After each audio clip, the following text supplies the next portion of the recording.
नहीं पैडी, थोड़ा सा और प्लीज। इटालियन लेदर के बने एक आलीशान सोफे पर बैठी पैडी की आंखों में थकान और उदासी दोनों बराबर मात्रा में झलक रही थी। दूसरी तरफ जमीन पर बैठा हृदय एक टॉय कार से खेलने में बिजी था। इस खिलौने को वो कभी हवा में प्लेन की तरह टेक ऑफ करवाता तो कभी जमीन पर दूसरी कार से race. Come on, come on! Woohoo! I'm a winner, I'm a winner! Woohoo! है ना पैडी? Yes, you are. पर ये तुमने अपनी क्या हालत बना रखी है यार? हृदय ने कंधे उचकाए और वापस खेलने में लग गया। वो देखने में हैंडसम था, लेकिन उसकी हरकतें बिल्कुल बच्चों जैसी थी। एक खूबसूरत जवान लड़के के शरीर में एक बच्चे का दिमाग। पैडी ने उसके बिखरे पड़े बालों को संवारते हुए कहा, कभी कभी समझ नहीं आता मैं तुम्हारा क्या करूं। जो सब करते हैं पैडी, वही करो। सब क्या करते हैं? LOVE, यानी कि मुझसे प्यार। सब मुझसे प्यार करते हैं, है ना? है ना? हृदय के इस मासूमियत भरे जवाब ने पैडी के चेहरे पर एक मुस्कान तो बिखेर दी, लेकिन उसकी आंखों की उदासी को कम नहीं कर सका। सबका तो पता नहीं हृदय, पर मैं जरूर करती हूँ। पैडी सिर्फ उदासी नहीं, परेशान भी थी, और उसकी परेशानी का कारण फिलहाल डाइनिंग हॉल में बैठा उसके आने का इंतजार कर रहा था, और इस कारण का नाम था सोमेन। जी, वैसे तो हर कोई मुझे मिस्टर अहलूवालिया बुलाता है, मिस्टर चतुर्वेदी, लेकिन आप मुझे सोमेन बुला सकते हैं। कूल। जी जी बिल्कुल कूल। मेरा मतलब है कि जैसा आप ठीक समझे बेटा जी। तभी पैडी का भाई माणिक अपने पिता की बात काटते हुए बोल पड़ा, आपको पता है डैड, कल सोमेन ने 200 करोड़ की silver infra deal single handedly close कर दी, वो भी सिर्फ 5 मिनट में। That's crazy bro. Silver infra एक लॉस मेकिंग कंपनी है मानिक। उम्मीद है कि तुम और सोमेन ये जानते हो। यही पैडी थी। सोमेन ने उसे देखा और अपनी कुर्सी पर मानो उछल पड़ा। 200 करोड़ का लॉस सोमेन अहलूवालिया एक दिन में रिकवर कर लेगा paddy. Cool, isn't it? Paddy ने उसकी बात का कोई जवाब नहीं दिया और डाइनिंग टेबल पर आकर बैठ गई। सॉरी, वो मैं थोड़ा नेवर माइंड, डिनर करें? या of course, let's eat, I am starving. By the way, you look damn hot paddy. Paddy ने सोमेन को ऐसे देखा जैसे मानो वो उसे कच्चा चबा जाएगी, लेकिन मिसेस चतुर्वेदी ने उसे इशारों इशारों में ही अपने आप पर कंट्रोल करने का सिग्नल कर दिया था। ये सब बातें बाद में। सोमेन बेटा, आज तुम हमारे घर पहली बार मेहमान बनकर खाने पर आए हो। ये देखो, हमने खास तुम्हारे लिए सी फूड प्लेटर तैयार करवाया है। आई होप आपने मेरे डाइटिशियन से कंसल्ट किया था इस मेन्यू के लिए। बिल्कुल ब्रो, ये मेनू तेरी डाइटिशियन की तरफ से ही आया, डोंट वरी। सोमेन के बोलने भर की देर थी। मिसेस चतुर्वेदी ने तुरंत नौकरों को इशारा किया और नौकरों ने डाइनिंग टेबल को एक से बढ़कर एक डिशेस से सजा दिया।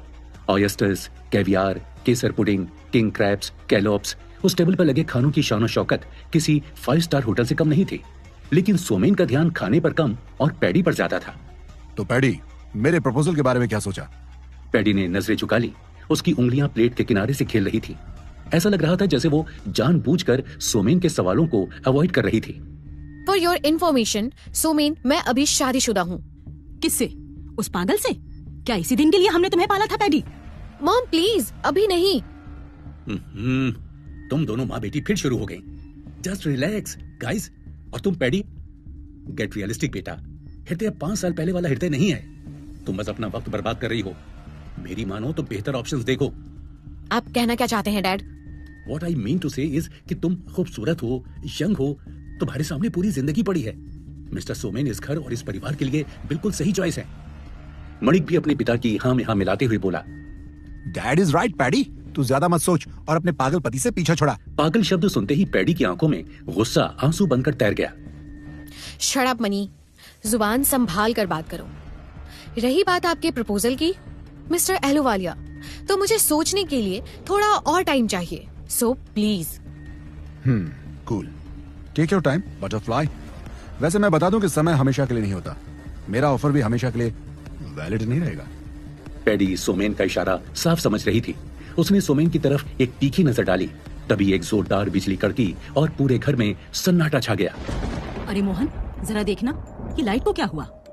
कम on guys, don't tell me कि आपके यहाँ लाइट जाती है। Where are we? 19th century? अब 100 साल पुराना घर है ब्रो। तू क्या एक्सपेक्ट करता है? मैं अभी देखता हूँ। मोहन, कहाँ मर गए सब के सब? साउथ बॉम्बे के इस आलीशान मैंशन में हुए पावर कट ने चतुर्वेदी परिवार और उनके नौकरों को अलर्ट पर डाल दिया था। सब इसका कारण तलाश रहे थे और हृदय पैडी को।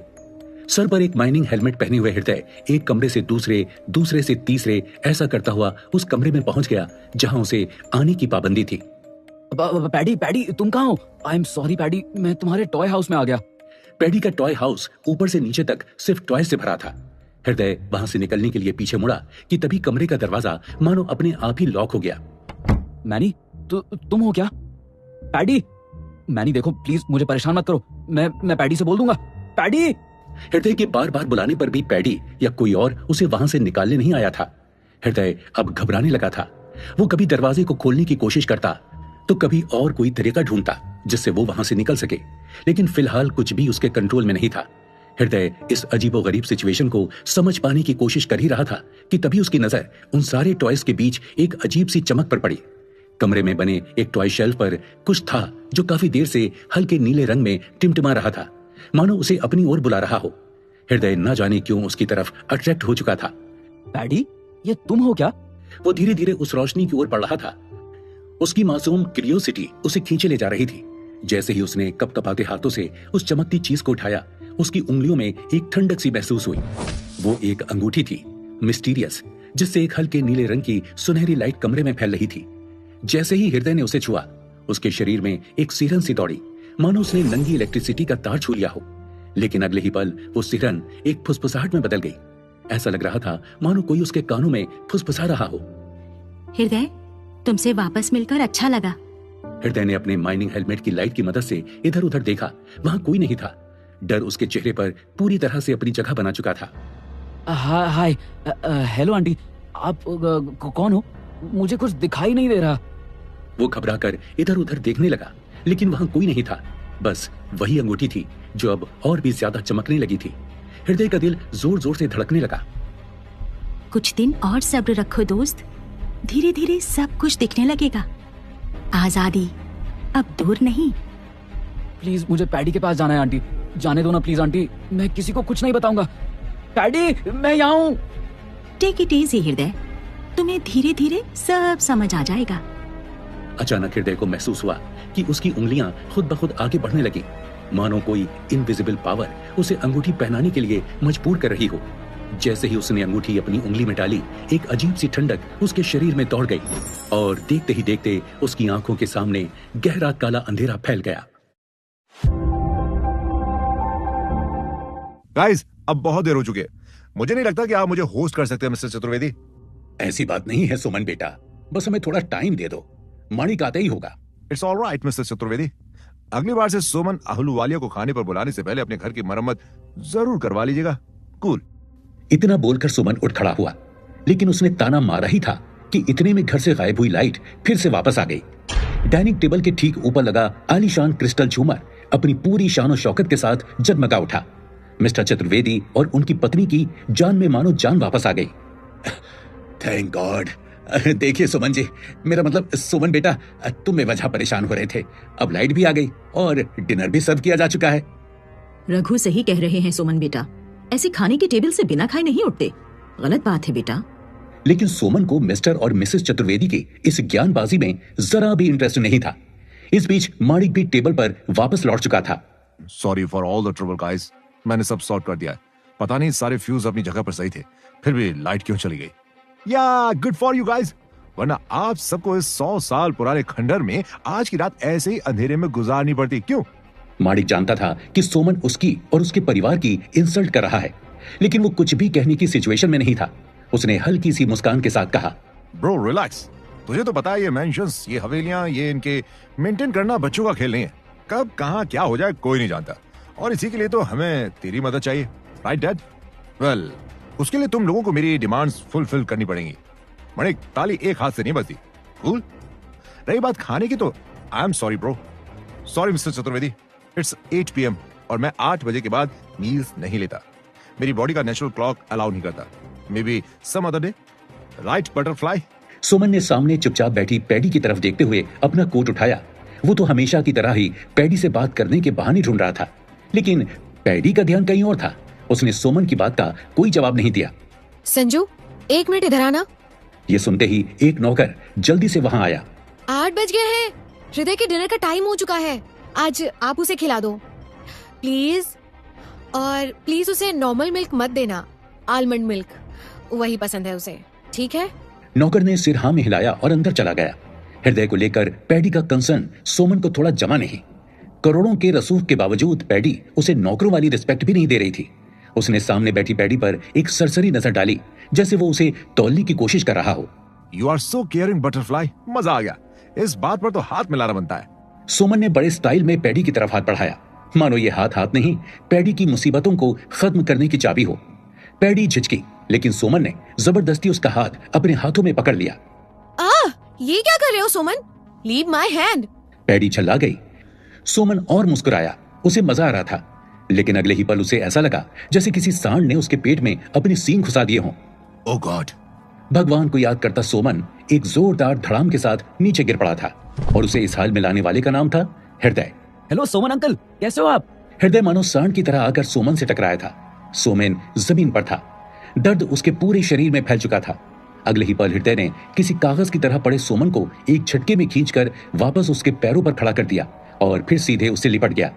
सामने खड़े माणिक के मुंह से एक अनजाना सा वाह निकल पड़ा। डैम, मैंने इससे अच्छा स्पीयर आज तक किसी प्रोफेशनल रेसलर को भी मारते नहीं देखा था। इधर हृदय सोमन के गले ऐसे लिपटा जैसे वो उसका कुंभ में खोया हुआ पुराना दोस्त हो। सोमन इस हमले के लिए बिल्कुल भी तैयार नहीं था। डैम इट हृदय, साले डफर, छोड़ मुझे, छोड़। मैं नहीं छोड़ रहा, मुझे आपके साथ कार में घूमने जाना है। सोमन ने पूरी ताकत लगाकर चिल्लाया। मानिक, somebody help me, छुड़वाओ मुझे। मेरी कमर तोड़ दी इस पागल ने। सोमन के गले से निकली चीख उसका दर्द बताने के लिए काफी थी, लेकिन जैसे ही हृदय की नजर पैडी से टकराई, उसके अंदर का मासूम एक बार फिर उसके चेहरे पर उतर आया। पैडी ने लगभग फुसफुसाते हुए हृदय से कहा, ओह गॉड हृदय, ये क्या कर रहे हो?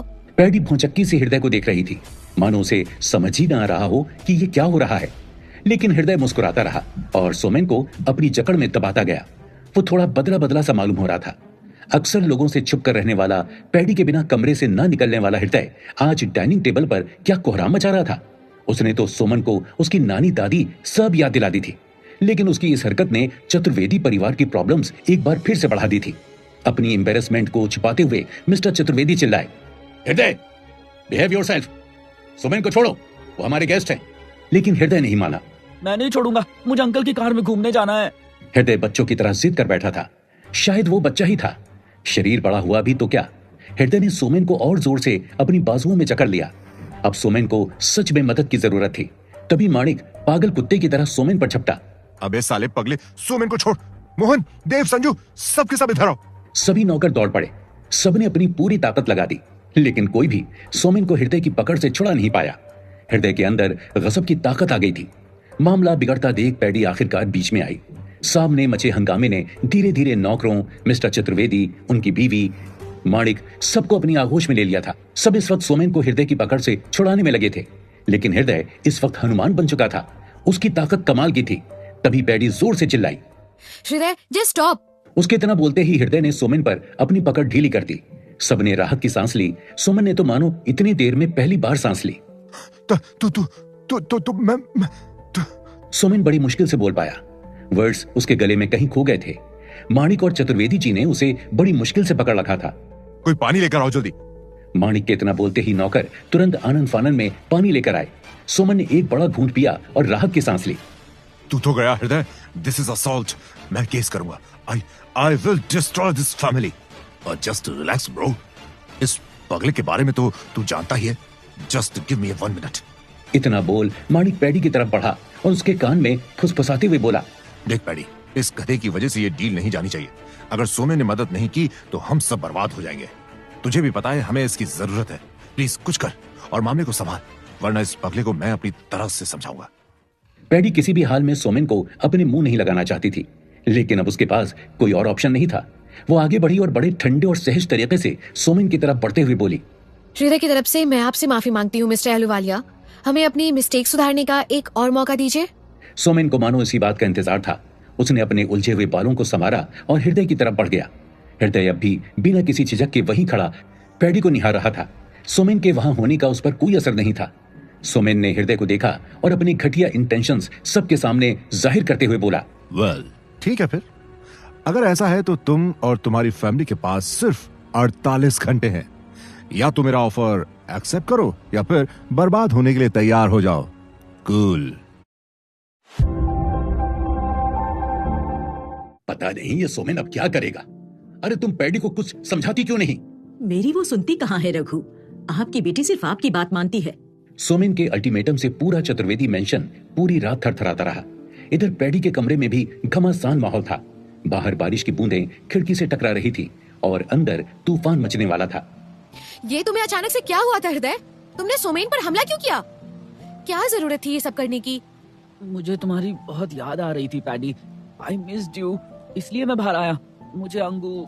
हृदय ने कुछ सोचते हुए अपनी बात पूरी नहीं की। शायद वो रिंग वाली बात नहीं बताना चाहता था। हृदय के इस मासूमियत भरे जवाब को सुनकर पैडी का दिल पिघल गया। उसने हृदय को पास बुलाया और उसे गले लगा लिया। आज हृदय से ज्यादा पैडी को हृदय की जरूरत थी। वही हृदय जिससे उसे कभी प्यार हुआ था। ओ Hriday, I miss you too babe. तुम पहले जैसे क्यों नहीं हो जाते? पहले जैसा? मैं तो हमेशा से ऐसा ही था ना पैडी, क्यूट सा, है ना? हाँ, तुम हमेशा ही क्यूट थे, लेकिन पहले वाले हृदय की बात ही कुछ और थी। खैर छोड़ो, पास्ट में जीने से कुछ नहीं मिलेगा। फिलहाल मुझे इस सोमेन के अल्टीमेटम के बारे में सोचना है। अल्टीमेटम? ये क्या होता है पैडी? कुछ नहीं, तुम नहीं समझोगे। इस सोमेन अहलूवालिया की टेंशन से मुझे खुद ही निकलना होगा। सोमेन अंकल ने तुम्हें टेंशन दी तो मैं भी उन्हें बहुत टेंशन दूंगा।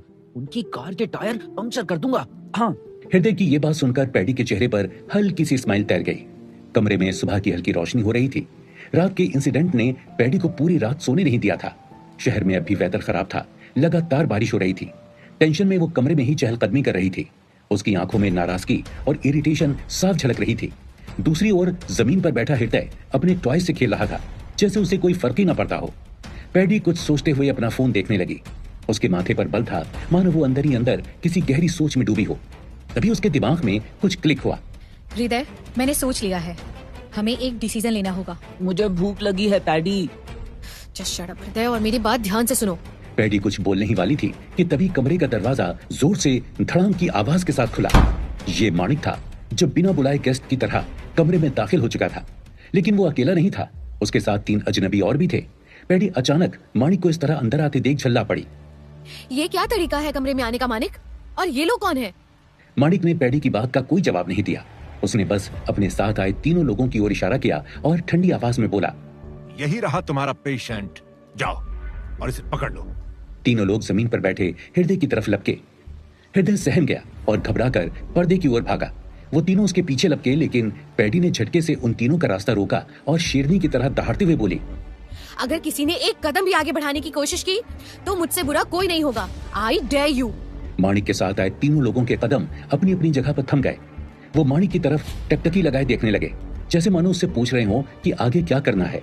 लेकिन माणिक भी आज हार मानने के मूड में नहीं था। सामने से हट जा पैडी। आज या तो ये पागल इस घर में रहेगा या हम। ये लोग बॉम्बे मेंटल असाइलम से आए हैं हृदय को ले जाने के लिए। इस पागल के लिए मेंटल असाइलम ही सबसे अच्छी जगह है। पैडी जो पहले से ही काफी गुस्से में थी, वो और भड़क उठी। तुम कौन होते हो ये तय करने वाले? हृदय की पूरी रिस्पॉन्सिबिलिटी मेरी है। मेरे रहते कोई उसका बाल भी बांका नहीं कर सकता। पैडी शेरनी की तरह हृदय को बचाने मैदान में उतर चुकी थी। माहौल में घबराहट बढ़ने लगी थी। पैडी की सांसें तेज हो चुकी थी। उसकी उंगलियां मुट्ठी में फिंच चुकी थी। दूसरी तरफ हृदय डर के मारे पर्दे के पीछे जाकर छुप गया था। उसकी मासूम आंखों में डर और कंफ्यूजन दोनों साफ साफ झलकने लगे थे। ओह गॉड जी, ये सब मेरी वजह से हो रहा है ना? खुद में बड़बड़ाते और खुद को कोसते हुए हृदय ने अपना हाथ अपनी पैंट की जेब में डाला। पॉकेट में एक छोटा सा क्यूट सा बॉक्स था। उसने वो बॉक्स खोला तो उसके अंदर रखी वो सुनहरी रिंग एक बार फिर जगमगा उठी। हृदय एक बार फिर बड़बड़ाया, अंगूठी वाली आंटी, मैंने सोमेन अंकल के साथ वैसा ही किया जैसा आपने मुझे करने को कहा था। फिर सब मुझसे गुस्सा क्यों है? अंगूठी अचानक हल्की हल्की चमकने लगी। सुनहरी और नीली रेस हृदय की उंगलियों से होते हुए हवा में फैलने लगी, जैसे वो जिंदा हो उठी हो। और फिर एक जानी पहचानी मगर मिस्टीरियस आवाज उसके कानों में गूंज उठी। हृदय, तुमने जो किया सही किया। अपनी पत्नी की इज्जत बचाना हर पति की रिस्पॉन्सिबिलिटी होती है। सोमेन के इंटेंशंस नेक नहीं थे। तुम ये सब अभी नहीं समझोगे, लेकिन जल्द ही समझने लगोगे।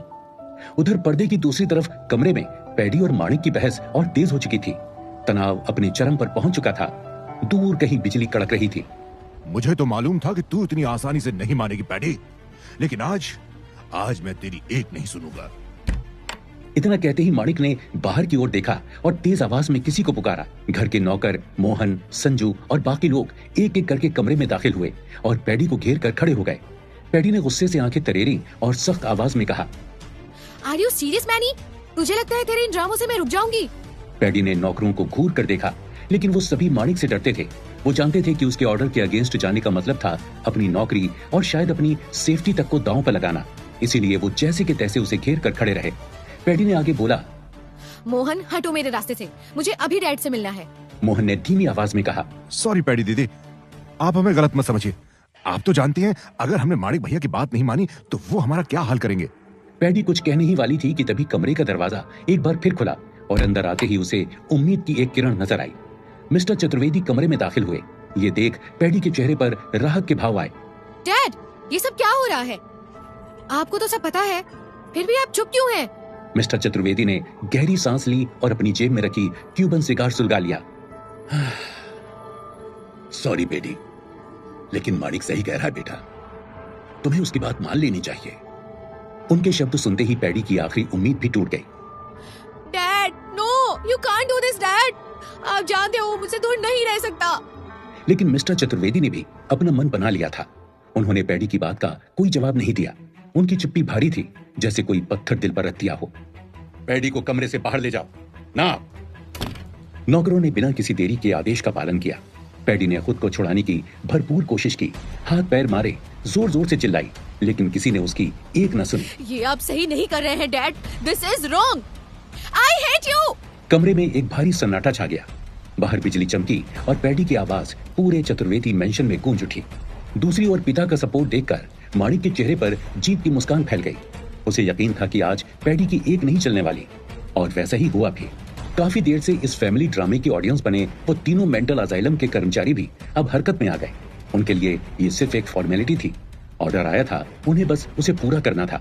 माणिक ने उन्हें हाथ के इशारे से पर्दे की ओर जाने के लिए बोला और ठंडी आवाज में बोला, देख क्या रहे हो, वो रहा हृदय, उस पर्दे के पीछे जाओ और उसे पकड़ लो। जी सर। पाटिल, मैं क्या बोलता, तुम लोग उधर से जाओ, अपन इधर से आगे बढ़ते हैं। तीनों कर्मचारी धीरे धीरे हृदय की ओर बढ़ने लगे। पर्दे के पीछे छिपे हृदय की सांसें तेज हो गई थी। ओ नो, रिंग वाली आंटी, उन्होंने पैडी के साथ क्या किया? मैं पैडी के पास जा रहा हूँ। काम डाउन हृदय, पैडी को कुछ नहीं होगा। हृदय लगभग रोते हुए बोला, होगा, मुझे पता है आंटी। मैंने भैया बहुत गुस्सा करते हैं, वो पैडी को परेशान करेंगे। मुझे पैडी के पास जाना है। रिंग वाली आंटी, कुछ करो ना, मुझे पैडी के पास ही रहना है। घबराओ मत हृदय, शांत हो जाओ और मेरी बात ध्यान से सुनो। तुम्हें बस एक काम करना होगा। मैं कुछ भी करने को तैयार हूँ, जल्दी बताओ। मुझे अपनी रिंग फिंगर में पहन लो, जल्दी करो। हृदय ने वैसा ही किया।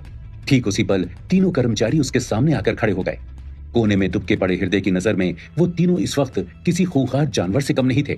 पहले कर्मचारी ने एक गंदी मुस्कान देते हुए कहा, हेलो हृदय बाबा, बहुत हो गए उछलकूद और बंदरबाजी, अब तुझे अपने साथ चलना होगा, ओके? दूसरे कर्मचारी ने झुंझलाते हुए कहा, अबे एड़े, तू यहाँ दोस्ती करने आया है क्या इसके साथ? आए, जा चुपचाप इसका हाथ पकड़ और ले चल इसे। जैसे ही दूसरे कर्मचारी ने हृदय का हाथ पकड़ने के लिए ट्राई किया, अचानक पूरे कमरे में उसकी चीख गूंज उठी। चीख इतनी तेज थी कि पूरा चतुर्वेदी मेंशन गूंज उठा। नीचे डाइनिंग स्पेस में नौकरों से घिरी बैठी पैडी एक झटके में खड़ी हो गई। उसने अपने आंसू पोंछे और घबराते हुए बोली, मोहन, मेरे रास्ते से हट जाओ, कहीं उन लोगों ने हृदय को। एक बुरा ख्याल पैडी के दिमाग में बिजली की तरह आया और उसकी बेचैनी और बढ़ गई। मुझे हृदय के पास जाना है, जस्ट मूव मोहन, ये चीख हृदय की थी। सॉरी पैडी दीदी, आप टेंशन मत लो, मुझे नहीं लगता कि ये हृदय बाबा थे। जरूर उन्होंने किसी को दांत काटा होगा। प्लीज मोहन, प्लीज मुझे जाने दो, हृदय की जान खतरे में है। लेकिन मोहन टस से मस नहीं हुआ। मोहन चतुर्वेदी परिवार का पुराना वफादार था। कहने को तो वो एक नौकर था, लेकिन असल में उससे कहीं ज्यादा था। वो एक नेपाली गोरखा था जिसने कई सालों तक मार्शल आर्ट्स की ट्रेनिंग ली थी। मिस्टर चतुर्वेदी का उस पर बहुत ट्रस्ट था। पैडी जानती थी कि उससे बहस करने का कोई फायदा नहीं है। वो वहीं सोफे पर बैठ गई और अपना फोन निकालकर एक नंबर डायल करने लगी। मैं तुम्हें कुछ नहीं होने दूंगी हृदय। बाहर का मौसम एक बार फिर से चेंज हो रहा था। ये डरावना मौसम बता रहा था कि जरूर कोई बड़ा खतरा आने वाला है। उस चीख के बाद कमरे में अचानक भयानक सन्नाटा छा गया। हवा तेज थी, बहुत तेज। ऐसे में यह समझ पाना मुश्किल था कि ये चीख किसकी थी। अंधेरा गहराने लगा। कमरे का सामान इधर उधर गिरने लगा। देखते ही देखते बाहर की सफेद सुनहरी सुबह काले अंधेरे में बदलने लगी। हवा धीरे धीरे इतनी तेज हो गई कि कमरे में मौजूद कोई भी शख्स ठीक से खड़ा नहीं हो पा रहा था। डैड, आप ठीक हो?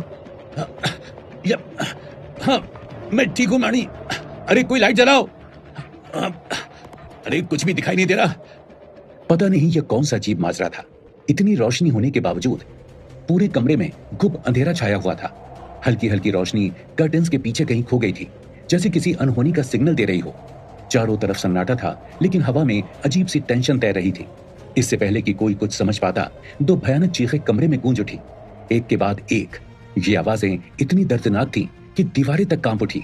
और फिर धड़ाम, ऐसा लगा जैसे कोई भारी चीज जमीन पर गिर पड़ी हो, कुछ बहुत बड़ा, बहुत हैवी, शायद कोई इंसान। मिस्टर चतुर्वेदी ने घबराते हुए माणिक को आवाज दी। मैंने ये कैसी आवाज थी? तुम ठीक तो हो? ये हाँ डैड, मैं देखता हूँ। पाटिल, विष्णु, अरे कोई कुछ बोल क्यों नहीं रहा? माणिक के बार बार बुलाने पर भी किसी ने कोई आवाज नहीं दी। कमरे में सन्नाटा पसरा था, लेकिन हवा अब भी अजीब सी बेचैनी से बह रही थी, जैसे किसी अनहोनी की गवाही दे रही हो। माणिक किसी तरह हवा की झोंकों से जूझता हुआ कर्टेन्स की तरफ बढ़ा। हो ना हो, ये उस पगले की ही करतूत है। आज तो मैं उसे जिंदा नहीं छोड़ूंगा। गुस्से से तमतमाया माणिक विंडो की तरफ बढ़ा, जहां हृदय छुपा हुआ था। लेकिन तभी ठक, उसका पैर किसी चीज से टकराया। माणिक एक झटके से रुक गया। अचानक उसकी सांसें तेज हो गईं। उसने धीरे धीरे नीचे देखा, लेकिन अंधेरे में कुछ भी क्लियर नजर नहीं आया।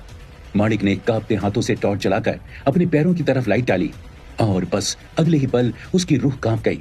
टॉर्च की लाइट में तीनों मानसिक अस्पताल के कर्मचारियों की बेहोश पड़ी बॉडी जगमगा उठी। उनके चेहरे जख्मी थे, कपड़े अस्त व्यस्त, और शरीर पर गहरे चोट के निशान साफ दिखाई दे रहे थे। कोई हिल भी नहीं पा रहा था। माणिक का गला सूख गया। वो एक कदम पीछे हटा। ओह गॉड, नॉट अगेन। माणिक की आंखें जमीन पर पड़े बेहोश कर्मचारियों पर टिकी थी। उसका दिल जोरों से धड़क रहा था। माथे पर पसीने की बूंदें छलक आई थी। वो इस डरावनी चुप्पी के बीच अपनी सांसों को कंट्रोल करने की कोशिश ही कर रहा था कि एक आवाज उसके कानों से टकराई। अरे ओ मैनी भैया, जरा इधर तो देखो, देखो देखो।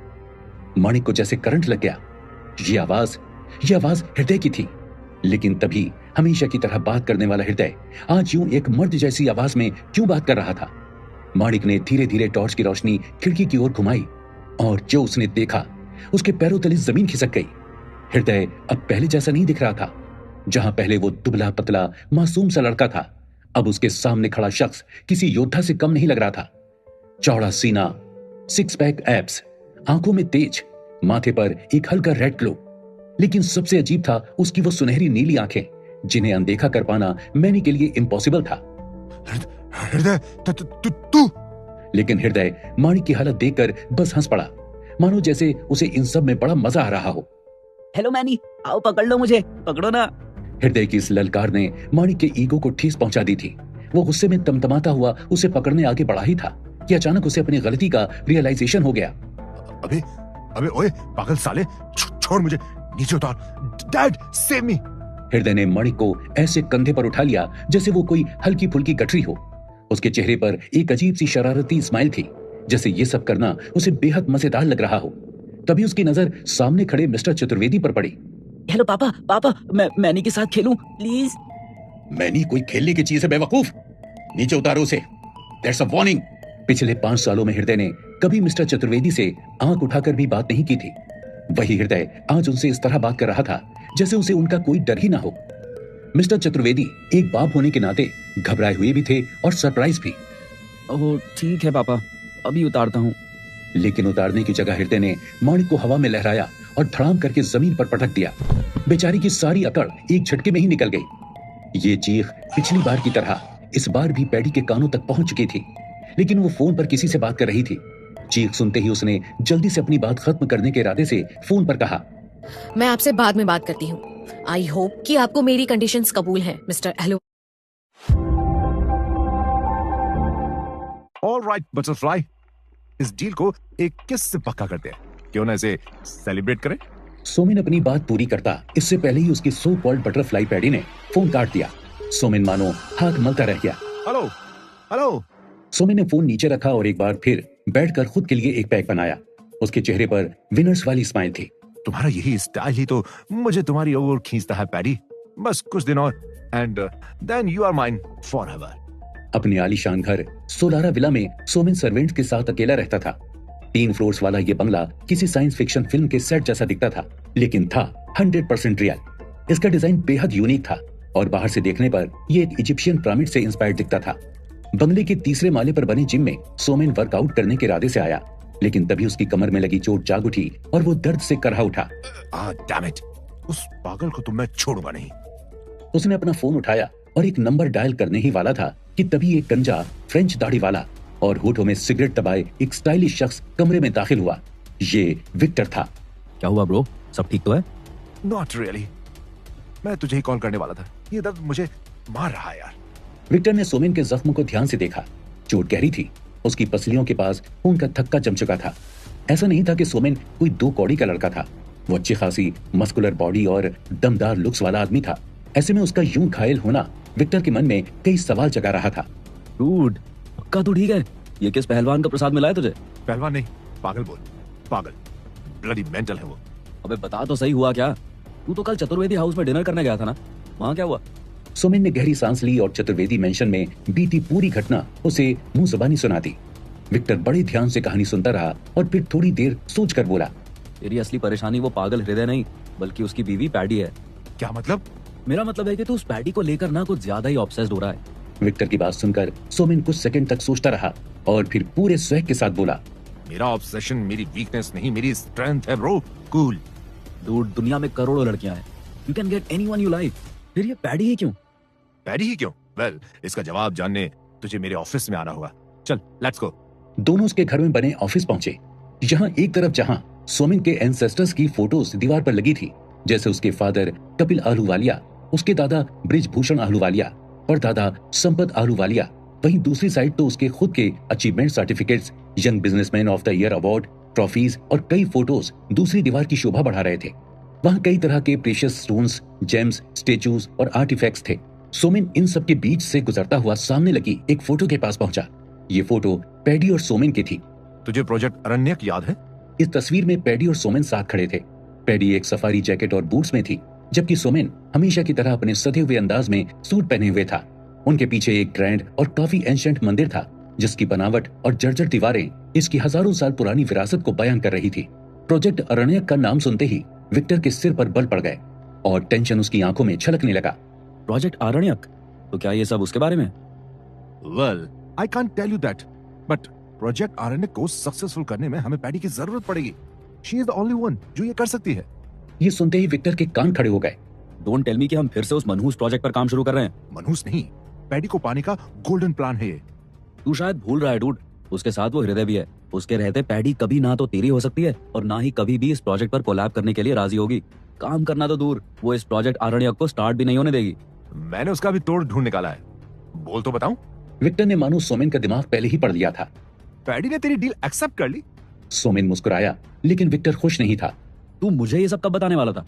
तू मेरा बिजनेस पार्टनर है विक्टर, पाप मत बन।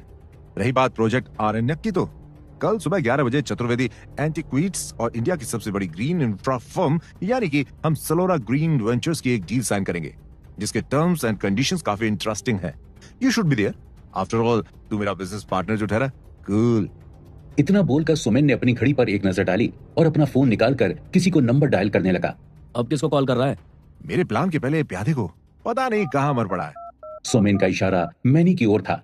चतुर्वेदी मेंशन में मैनी का फोन बड़ी देर से बज रहा था, लेकिन वो उसे उठाने की हालत में नहीं था। कारण था हृदय के हाथों हुई धुलाई। तभी कमरे का दरवाजा खुला और पैडी कमरे में दाखिल हुई। उसके पीछे पीछे मोहन भी था।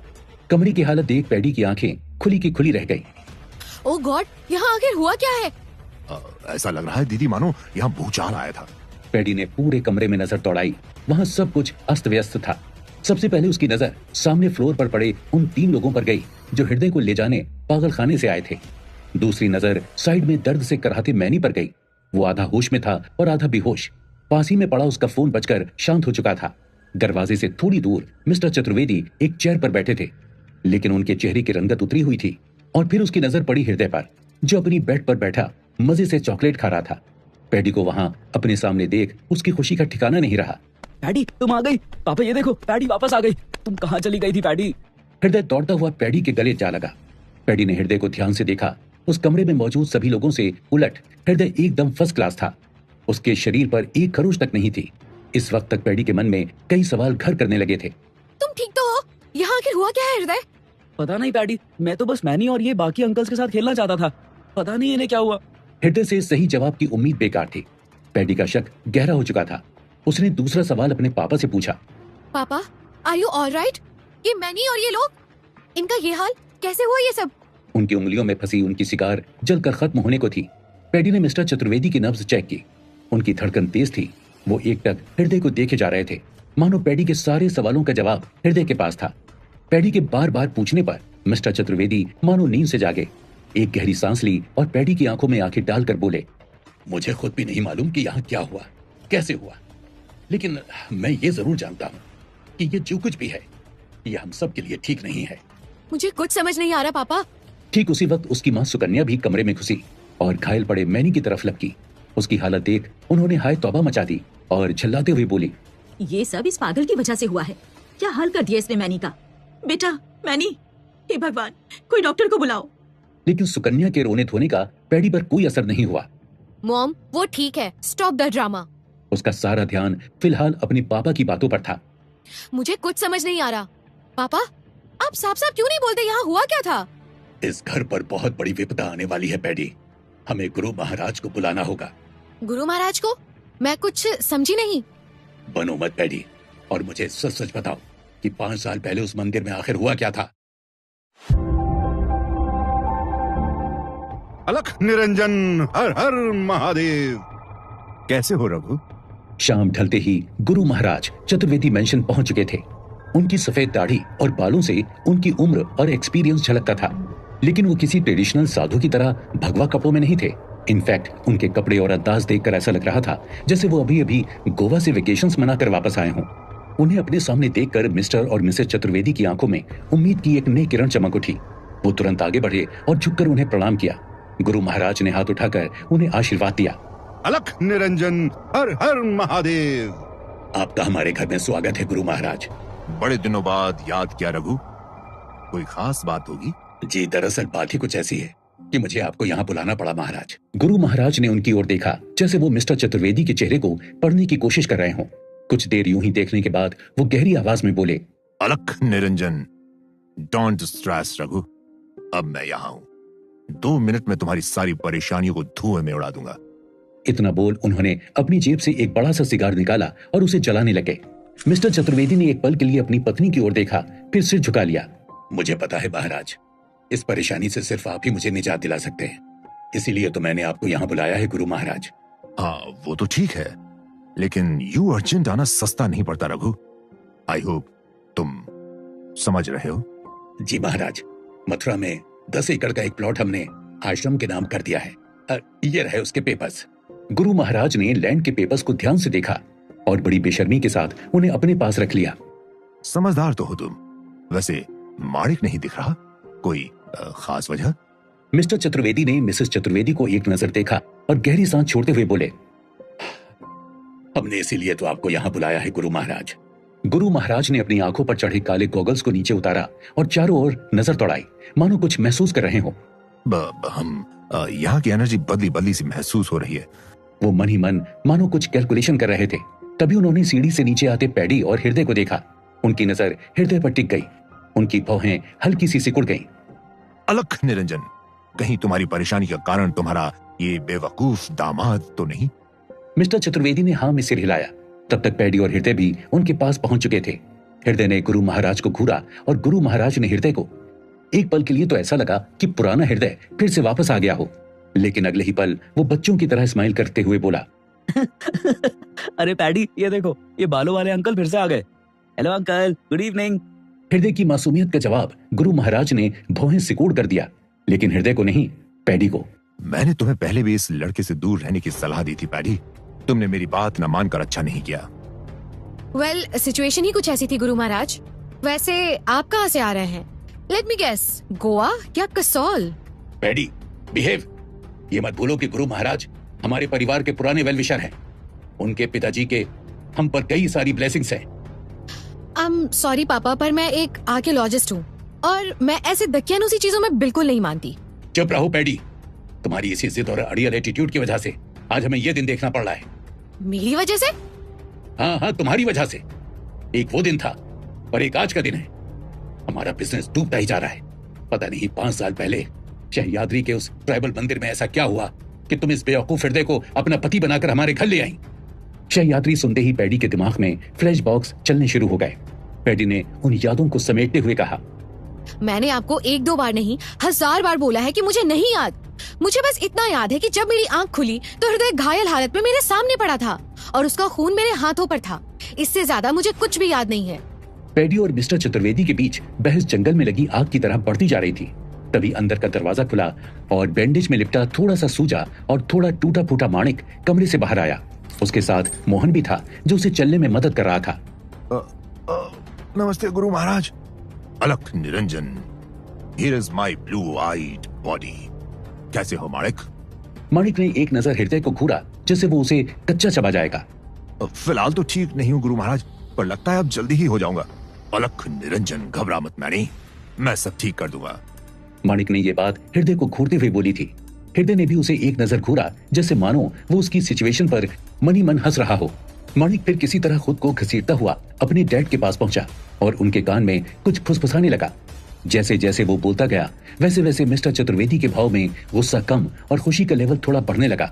उसकी बात खत्म होने पर मिस्टर चतुर्वेदी चहकते हुए बोले, ये मैं क्या सुन रहा हूँ पैडी? तुमने सुमेन का ऑफर?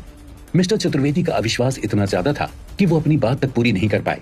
उनके लिए तो ये सपना ही था, लेकिन पैडी ने उस पर सच का स्टाम्प लगा दिया। ओह हाँ, आई फॉरगॉट। मैंने सोमेन अहलूवालिया के सारे ऑफर्स एक्सेप्ट कर लिए हैं। ये सुनते ही मिस्टर और मिसेस चतुर्वेदी झूम उठे। भगवान का लाख लाख शुक्र है जो तुझे होश आ गया पैडी। माणिक ने एक नजर सामने खड़े हृदय को देखा। उसके जबड़े भीज गए, लेकिन अगले ही पल जैसे ही उसे हृदय के हाथों मिली मार याद आ गई, वो सहम गया और अपने बाप के पीछे जाकर छुप गया, लेकिन बोलने से बाज नहीं आया।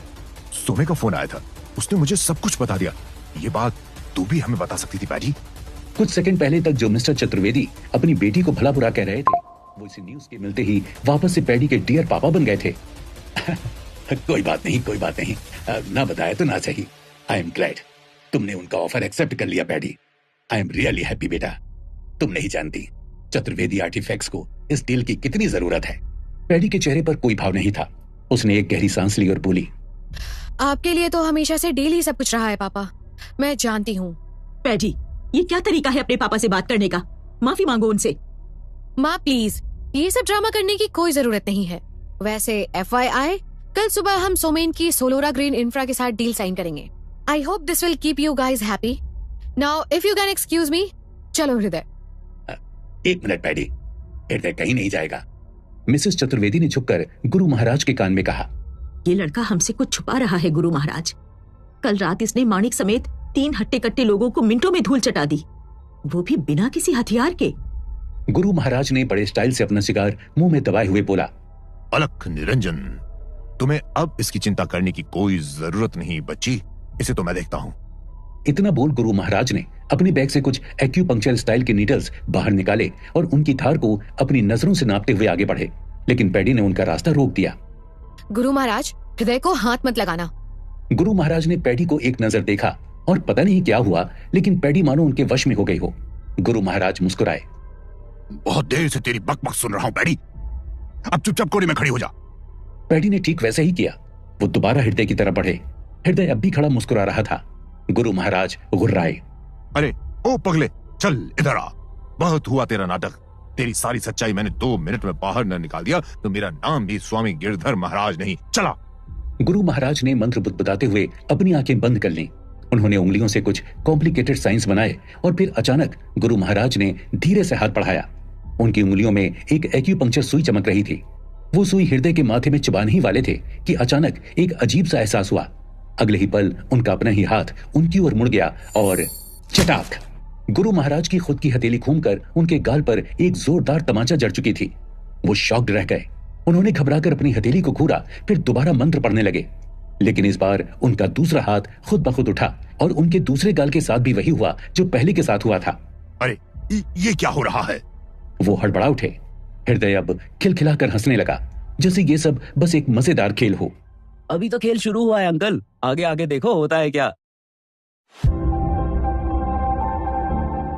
ए लड़के रुक जा नालायक, मैं कहता हूँ रुक जा। गुरु महाराज खुद के हाथों थप्पड़ खा खा कर अब उनके गाल टमाटर की तरह लाल हो चुके थे। पैडी का परिवार ये सब देखकर दंग था। उन्हें समझ नहीं आ रहा था कि ये आखिर हो क्या रहा है।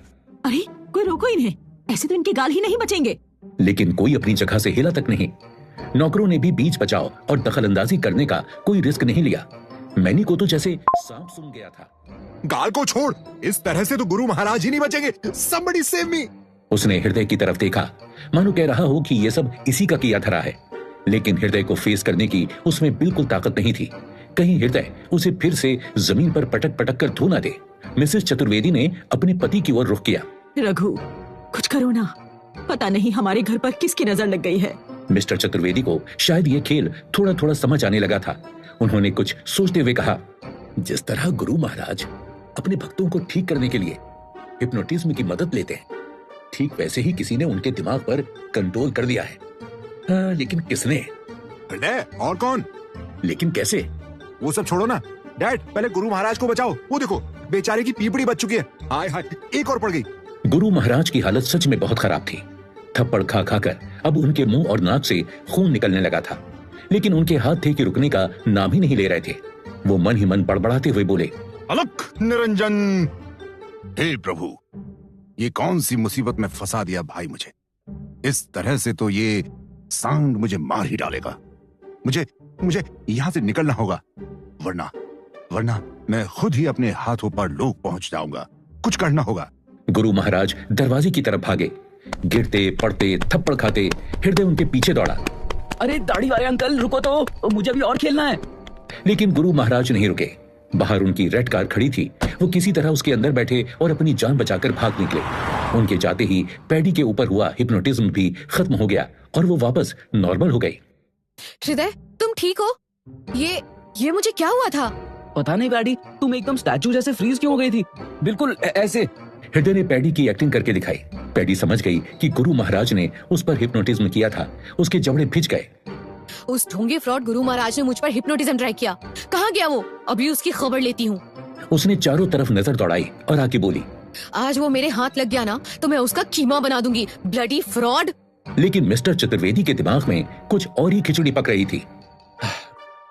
जो हुआ सो हुआ पैडी, गुरु महाराज जा चुके हैं। तुम मेरे साथ मेरे स्टडी रूम में आओ, मुझे तुमसे कुछ बात करनी है। हाँ, लेट्स गो। कल की मीटिंग की तैयारी कर लें। आफ्टर ऑल 500 करोड़ की बात है। नहीं मानिक, तुम नहीं। पैडी, तुम आओ। इतना बोलकर मिस्टर चतुर्वेदी हृदय की तरफ मुड़े और बोले, हृदय तुम भी। उनकी इस बात से सब शॉक्ड हो गए। मिस्टर चतुर्वेदी ने 5 साल में आज पहली बार हृदय को अपनी स्टडी में आने की परमिशन दी थी। तीनों अब मिस्टर चतुर्वेदी के स्टडी रूम में थे। वहां पहुंचकर उन्होंने अपनी सिगार जलाई और हृदय को घूरना शुरू कर दिया, जैसे उसे पढ़ने की कोशिश कर रहे हों। क्या बात है डैड, आपने हमें यहाँ क्यों बुलाया? इसका जवाब तो हृदय ही दे सकता है। क्यों हृदय, बताना चाहोगे ये सब क्या चल रहा है? मैं पैडी। मिस्टर चतुर्वेदी गुर्राए और हृदय के बिल्कुल करीब आकर खड़े होकर उसके हाथ को जोर से पकड़ लिया। डैड, आप उसे डरा रहे हो। Just move back. एक पागल के शरीर में फिजिकल स्ट्रेंथ तो आ सकती है, लेकिन मेंटल स्ट्रेंथ इम्पॉसिबल। चल बता क्या छुपा रहा है? हृदय ने अपने हाथ में पहनी हुई रिंग को बड़ी चालाकी से सबकी नजरों से छुपा लिया, लेकिन अब उसे डर लग रहा था। वो रिंग। हृदय रिंग का राज खोलने ही वाला था कि तभी उसके कानों में वही मिस्टीरियस आवाज गूंजी। हृदय, मैं वक्त आने पर तुम्हें सब बता दूंगी। कुछ तो था जो हृदय को उस रिंग की बात मानने पर मजबूर करता था। साथ ही उसे यह भी रियलाइज हुआ कि इस रिंग की वॉइस सिर्फ उसे ही सुनाई देती है, बाकी किसी को नहीं। मिस्टर चतुर्वेदी का इंटेरोगेशन अब और भी डेंजरस होता जा रहा था। पैडी के लिए अपने सिर से पानी ऊपर जा चुका था। बस करिए पापा, छोड़िए उसे। क्या कर रहे हैं आप? मासूम हृदय के सिर से पसीना टप टप टपकने लगा था। पैडी ने हृदय की पीठ सहलाई, जैसे वो उसे रिलैक्स करने की कोशिश कर रही हो। मिस्टर चतुर्वेदी ने अपना खास इटालियन सूट उतारकर सोफे पर फेंक दिया और खुद जाकर अपनी चेयर पर पसर गए और सोचते हुए बोले, 5 साल पहले क्या हुआ था Paddy? Just tell me everything. Come on dad, not again. मैंने आपको पहले भी बताया है, मैं और हृदय आपके कहने पर शायद फॉरेस्ट गए थे। चतुर्वेदी आर्टिफैक्ट्स की टीम खुदाई का काम कर रही थी। काफी दिनों की मेहनत के बाद हम फाइनली जासना ट्राइबल टेम्पल्स के रिमेन्स तक पहुंचने में सक्सेसफुल हो गए थे। लेकिन वहां पहुंचते ही कुछ लोगों ने हम पर अटैक किया, जिसमें हृदय जिसके बाद मुझे कुछ याद नहीं। मिस्टर चतुर्वेदी का दिल पैडी पर ट्रस्ट करना चाहता था, लेकिन उनका दिमाग उन्हें ऐसा करने से रोक रहा था। मैं जानता हूं पैडी, लेकिन कुछ तो है जो कनेक्ट नहीं हो रहा। खैर, मुझे तुम्हें कुछ बताना है। शायद मुझे ये पहले ही कर लेना चाहिए था। क्या क्या कर लेना चाहिए था? मैं कुछ समझी नहीं। समझ जाओगी। इतना बोलकर मिस्टर चतुर्वेदी ने टेबल के नीचे एक सीक्रेट बटन को प्रेस किया। बटन प्रेस करते ही स्टडी रूम की दीवार में बना एक सीक्रेट डोर खुल गया। पैडी दंग रह गई। वाओ, हिडन रूम, वो भी आपकी स्टडी में। आपने हमें इस बारे में कभी कुछ बताया क्यों नहीं? हर चीज का एक वक्त होता है पैडी। काम। उस दरवाजे के पीछे एक बड़ी नैरो सी गली थी। मिस्टर चतुर्वेदी उस गली से होते हुए अंदर दाखिल हुए। पैडी और हृदय उनके पीछे थे। थोड़ी देर चलने के बाद वो एक ऐसे रूम में पहुंचे जहां अलग अलग तरह के आर्टिफैक्ट्स जमा थे। ये मेरे सालों की मेहनत है। ये मूर्तियां, ये म्यूरल्स, ये स्टोन्स, ये पेंटिंग्स, ये एंशिएंट सिक्के, ये सब कुछ मैंने अपने हाथों से कलेक्ट किए हैं, बाय हुक और बाय क्रुक। लेकिन इन सब में जो सबसे ज्यादा कीमती है वो है ये बुक। इतना बोलते ही मिस्टर चतुर्वेदी ने एक तिजोरी खोली और उसमें रखी एक बहुत ही पुरानी किताब बाहर निकाली। किताब इतनी पुरानी थी कि उसके पन्ने भी पीले पड़ चुके थे और फटने को आ रहे थे। उसके ऊपर एक एंशिएंट लैंग्वेज में कुछ लिखा था। पैडी, जो कि एक आर्कियोलॉजिस्ट थी, उसे इसे पढ़ने में कोई दिक्कत नहीं हुई। ये तो जाना लैंग्वेज में लिखी हुई है। एक मिनट, आरण्य कथाएं? हाँ, आरण्य कथाएं। इस किताब में दुनिया के 7 ऐसे जंगलों का जिक्र है जिनके अंदर बेशकीमती खजाना छुपा है, और छुपे हैं कुछ ऐसे सीक्रेट्स जो तुम्हें बहुत ज्यादा पावरफुल बना सकते हैं। क्यों हृदय, एम आई राइट? हृदय कुछ जवाब देता, लेकिन उससे पहले ही मानो कुछ अजीब सा हुआ। वो कांपने लगा। उसकी आंखें रोल होकर ऊपर को हो गई। ये देखने में काफी डरावना था। पैडी घबरा गई। हृदय, आर यू ऑलराइट? रिलैक्स। लेकिन हृदय का कांपना बंद नहीं हुआ। इनफैक्ट उसकी तबीयत और बिगड़ने लगी। पैडी इन सिग्नल्स को अच्छे से समझती थी। डैड, हमें चलना होगा राइट नाउ। लेकिन देर हो चुकी थी। उनके कुछ भी करने से पहले हृदय के कदम लड़खड़ाए और वो जमीन पर औंधे मुंह जा गिरा। हृदय, नहीं।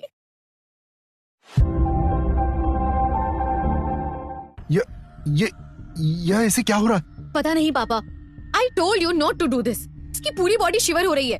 क्या करूं मैं? पैडी ने अपना फोन झट से बाहर निकाला, लेकिन ये क्या? शिट, यहाँ तो नेटवर्क ही नहीं आ रहा। Damn it. हृदय का शरीर मानो उसका साथ छोड़ रहा था।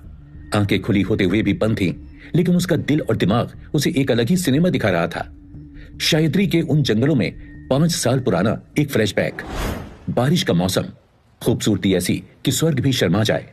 सामने बहती कोई न नदी, और पेड़ के नीचे खड़े हृदय और पैडी, हाथों में हाथ। पैडी के दिल में हृदय और हृदय की सांसों में पैडी। 2 जिस्म एक जान, एक राधा एक श्याम। उनके बीच एक किस होने को था, और तभी किसी ने हृदय का हाथ थामा। अरे यार वारू, तू भी ना क्या गलत टाइम पर एंट्री करता है। बोल क्या हुआ?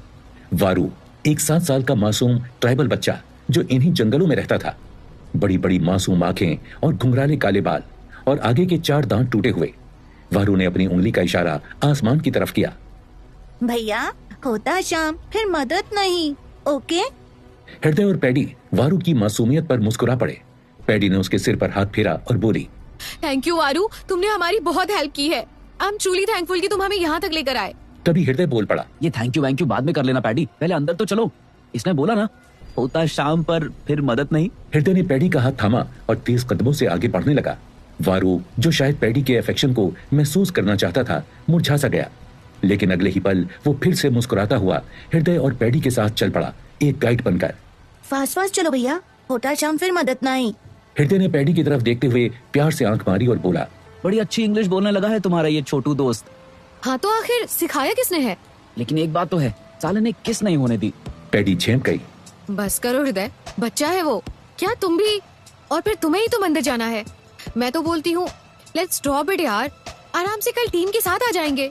पता नहीं क्यों, लेकिन मेरा मन घबरा सा रहा है। तुम खामखा टेंशन ले रही हो पैडी, रिलैक्स। हमें बस मंदिर में जाना है, जसना देवता की मूर्ति को स्टडी करने के लिए पिक्चर्स और सैंपल्स लेने हैं, and we are done. I know, but weather भी ठीक नहीं है, हम फंस सकते हैं यार। तू भी ना, क्या फटी है तेरी? जस्ट रिलैक्स और चिल, मैं हूं ना। This can be our Mohenjodaro Paddy. Hriday excited था। पैडी प्यार में डूबी हुई मना नहीं कर पाई और हृदय के साथ चल पड़ी। हृदय स्माइल करते हुए तेजी से आगे बढ़ा, जंगल को पार किया, कुछ दलदल और टेढ़े मेढ़े बारिश से भीगे रास्तों पर फिसला और गिरा, लेकिन हार नहीं मानी। लेकिन रास्ता भी जिद्दी था, खत्म होने का नाम ही नहीं ले रहा था। थकान चेहरे पर आ चुकी थी। ये मंदिर बस पास दिखता है पैडी, है नहीं। ठीक वैसे ही जैसे तुम्हारा प्यार सिर्फ दिखता है नहीं। तू भी ना पैडी ऐसी जगह पर कैसे फिल्मी डायलॉग मार रही है। क्यों भाई, डायलॉग मारने के लिए टाइम और मुहूर्त थोड़ी ना देखेंगे। नोक-झोंक करते दोनों मंदिर की तरफ बढ़ते जा रहे थे। वैसे पैडी का इस तरह की बातें करना ये पहली बार नहीं था। पैडी को हमेशा लगता था कि हृदय उसे उस तरह से मोहब्बत नहीं करता जैसे आशिकों को करना चाहिए। वो अपनी ही दुनिया में मस्त था। उसका सच्चा प्यार उसका काम था। तभी तेज चलते हुए हृदय रुक गया और उसके कदम थरथराने लगे। Paddy stop. वो क्या हुआ? आगे एक सांप है, डोंट मूव। उनके आगे चलते वारू के सामने एक बड़ा सा सांप अपना फन उठाए खड़ा था, इतना बड़ा जितना हृदय ने आज तक नहीं देखा था। पैडी भी शॉक्ड थी, लेकिन तभी हृदय की नजर वारू पर पड़ी। वो शांत था, बिल्कुल शांत। वारू पीछे आजा, इट्स डेंजरस। थांबा। मासूम सा दिखने वाला वारू अचानक बदल गया था, जैसे उसकी आवाज ही अलग हो गई हो। उसकी आंखों की पुतलियां नीली होने लगी, ठीक वैसे ही जैसे हृदय की हो रही थी। और तभी बेहोश पड़े हृदय ने अचानक अपनी आंखें खोल दी। वाह पैडी, पैडी। आंख खुलते ही हृदय ने सबसे पहले पैडी का नाम लिया। हमेशा की तरह इस बार भी पैडी वहीं थी, उसके पास। पानी। पानी? यस, राइट, मैं अभी लाती हूँ। पैडी ने झट से गिलास में पानी भरा और हृदय के पास आ गई। हृदय ने पानी पिया जैसे काफी वक्त से प्यासा हो। पैडी ने प्यार से उसके सर को सहलाना शुरू कर दिया। हृदय को यह बहुत पसंद था। सब ठीक है हृदय, जस्ट रिलैक्स, ओके? क्या हुआ था तुम्हें? बहुत डर गई थी मैं। अब वो ठीक है पैडी, मैंने सारे टेस्ट कर लिए हैं, ही इज कम्प्लीटली नॉर्मल। तो फिर वो सब क्या था? डॉक्टर माधवी एक जानी मानी न्यूरोलॉजिस्ट थी और पैडी की अच्छी फ्रेंड भी थी। हृदय का केस उन्हीं के अंडर था। उन्होंने उसकी रिपोर्ट पर एक नजर डाली और सोचते हुए कहा, paddy, look at these reports, सब कुछ नॉर्मल है। वैसे कई बार हृदय जैसे पेशेंट्स को पोस्ट ट्रॉमा सीजर अटैक्स आते हैं, but trust me, he is fine. Paddy ने हृदय को बड़े ध्यान से देखा। हमेशा चटर पटर मस्ती मजाक करते रहने वाला हृदय आज बिल्कुल चुप था। माधवी इसका कारण बताने लगी। देखो पैडी, सच तो यही है कि हृदय का केस बाकी पेशेंट्स जैसा नहीं है। पिछले 5 साल में हमने न जाने कितने ब्रेन स्कैन्स और MRIs किए हैं, बट कहीं भी कुछ नहीं मिलता। ऐसे में कुछ भी डिटेक्ट कर पाना बड़ा मुश्किल है। There has to be a disease before the treatment. तो फिर ढूंढो ना माधवी, कोई तो सोल्यूशन होगा। उसे तो ये तक याद नहीं कि हमारी शादी हो चुकी है और बीवी का मतलब क्या होता है। I can understand. This is frustrating. But Paddy, don't lose hope. सब ठीक हो जाएगा। बाकी कुछ रिपोर्ट्स आनी बाकी हैं। I will keep you posted. Paddy ने हृदय की तरफ देखा। वो अपने ख्यालों में डूबा, जाने क्या सोच रहा था। वो ठीक नहीं है Madhavi, I know it. Paddy सही थी। पूरे रास्ते हृदय चुप था। बार बार उसके दिमाग में वारू का चेहरा घूम रहा था। आखिर ये उसके साथ हो क्या रहा था? कंफ्यूजन ही कंफ्यूजन बना हुआ था और सॉल्यूशन का कोई अता पता नहीं था। पैडी भी परेशान थी, लेकिन वो कर भी क्या सकती थी? उसके कंट्रोल में कुछ भी नहीं था। फिलहाल उसका सारा टेंशन हृदय पर था। क्या बात है हृदय, मुझसे गुस्सा हो? हृदय ने सिर हिलाकर ना कर दिया। पैडी फिर बोली, तो फिर क्या बात है हृदय, तुम मुझसे बात कर सकते हो। Remember, we share everything, right? Hriday ने फिर भी कोई जवाब नहीं दिया। पैडी आगे बोली, पहले सोमेन, फिर हॉस्पिटल से आए लोग, और फिर गुरुजी, और अब ये। तुम मुझसे कुछ छुपा तो नहीं रहे हो ना? मुझसे बातें छुपाना इट्स नॉट गुड बेब। हृदय ने फिर भी कोई जवाब नहीं दिया। वो गुमसुम बैठा खिड़की से बाहर देख रहा था, लेकिन फिर एकाएक वो बोला, मुझे कुछ नहीं पता पैडी, मुझे बस घर जाना है, मेरे टॉयज के पास। ऑलराइट, तुम आराम से बैठो, हम घर पहुंचने ही वाले हैं। पैडी के मन में हजारों सवाल थे, लेकिन हृदय के पास कोई जवाब नहीं था। घर पहुंचते ही हृदय सीधे अपने कमरे में चला गया। रात होते ही वो चुपचाप अपने खिलौनों के बीच बिस्तर पर लेटा रहा। उसकी आंखें बंद थीं। पैडी वहीं बैठी रही, उसे देखते हुए जैसे मन भरकर उसे देखना चाहती हो बस। आई लव यू हृदय, आई रियली डू।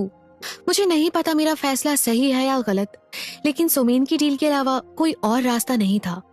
सोए पड़े हृदय को क्या पता कि पैडी की आंखें भीग चुकी थी।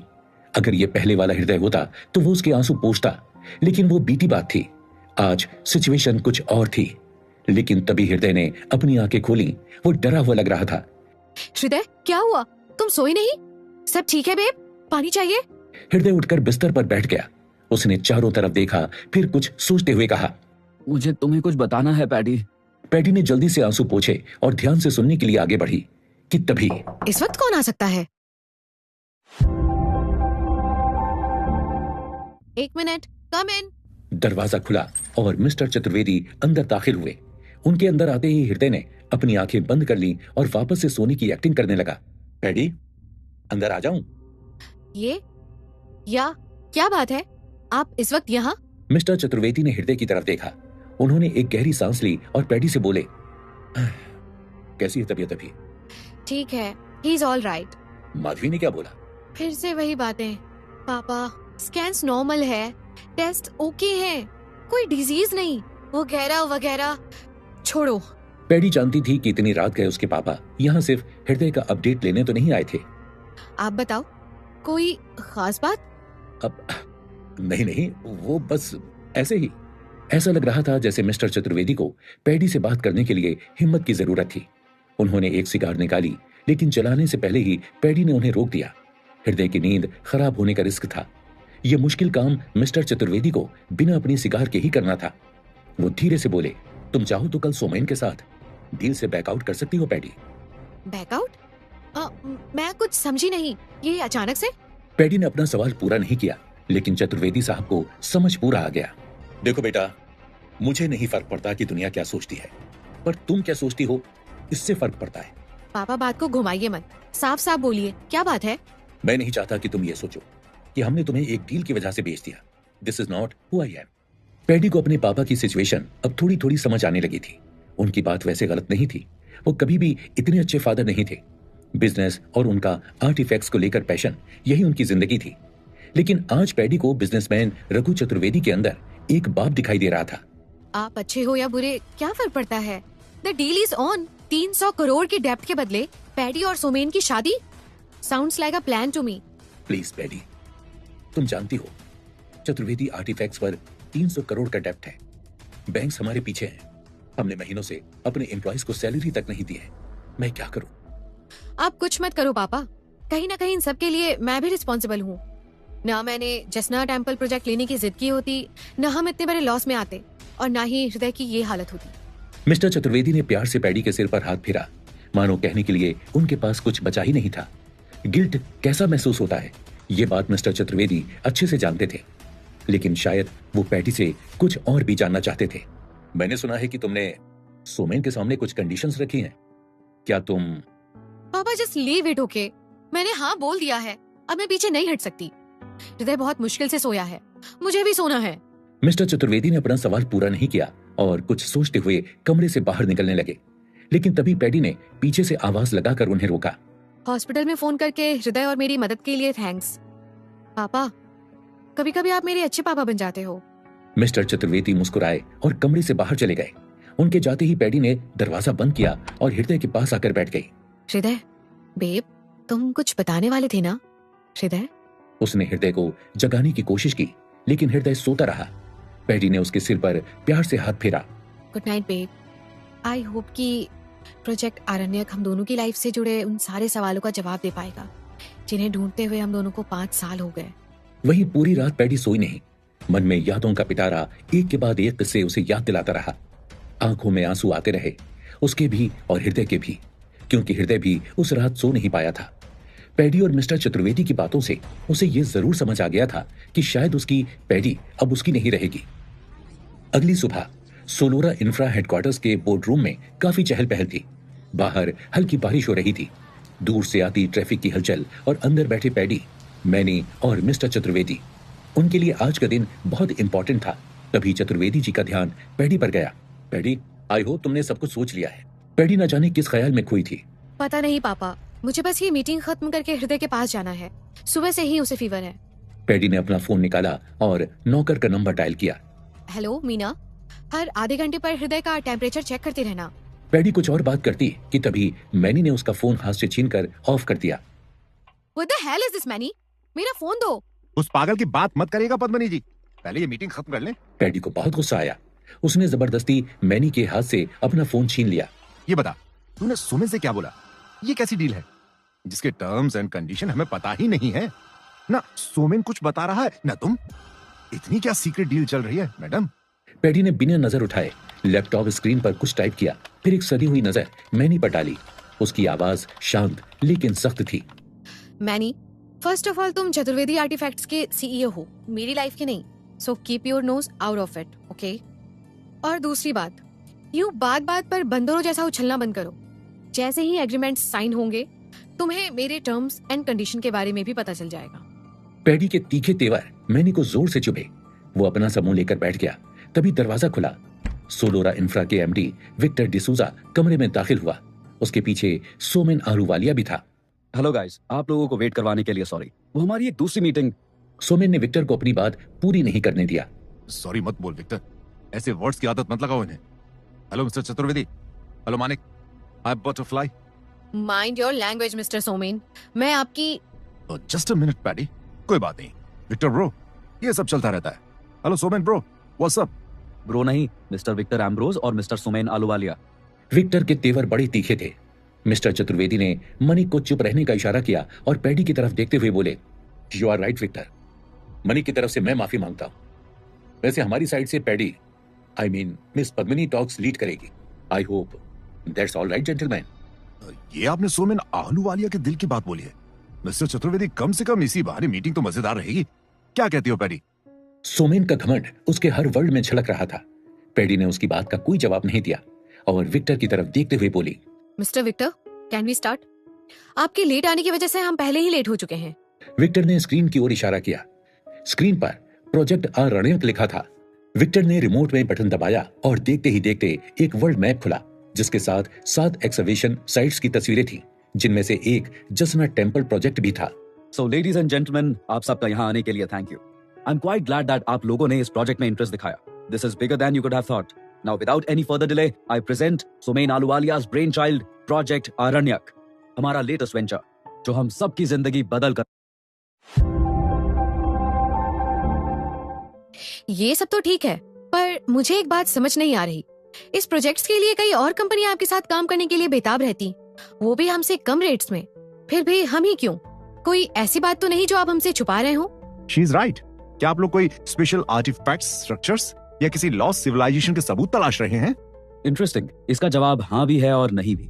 क्या मतलब? मतलब ये कि सोलोरा ग्रीन इंफ्रा ऐसी दुनिया की कल्पना करती है जहां सस्टेनेबल टूरिज्म और हेरिटेज कंजर्वेशन साथ साथ चलेंगे। हम इन सारे सिविलाइजेशनल इकोसिस्टम्स को डेवलप एंड प्रमोट करके world class green tourism hub बनाना चाहते हैं बिना नेचर को डिस्टर्ब किए।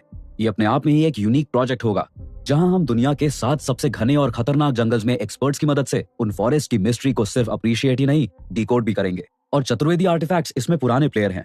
Any questions? इन जंगल्स में किसी भी तरह के आर्कियोलॉजी प्रोजेक्ट्स को कैरी आउट करना खतरे से खाली नहीं है। They are dangerous. कई केसेस में तो आर्कियोलॉजिस्ट इन जंगल में कभी वापस नहीं आ पाए। And then there is government to deal with. I am sure mister Somen को ये जरूर पता होगा। अपना नाम पैडी के मुंह से सुनकर सोमेन मुस्कुरा उठा। वो तो तब से पैडी को ही घूरे जा रहा था। उसने एक गहरी सांस ली, सामने रखा ब्लैक वाटर का घूंट पिया और कड़क आवाज में बोला, I will take it from here Victor. Thanks buddy. As you say buddy. Victor जाकर कुर्सी पर बैठ गया। सोमेन ने मोर्चा संभाला और पैडी के सवाल का जवाब देते हुए बोला, गवर्नमेंट की टेंशन मत लो बटरफ्लाई, उनको नचाना मुझे आता है। रही बात खतरे की, तो उसके लिए मैं तुम्हें वहां भेज रहा हूं। You are quite dangerous butterfly.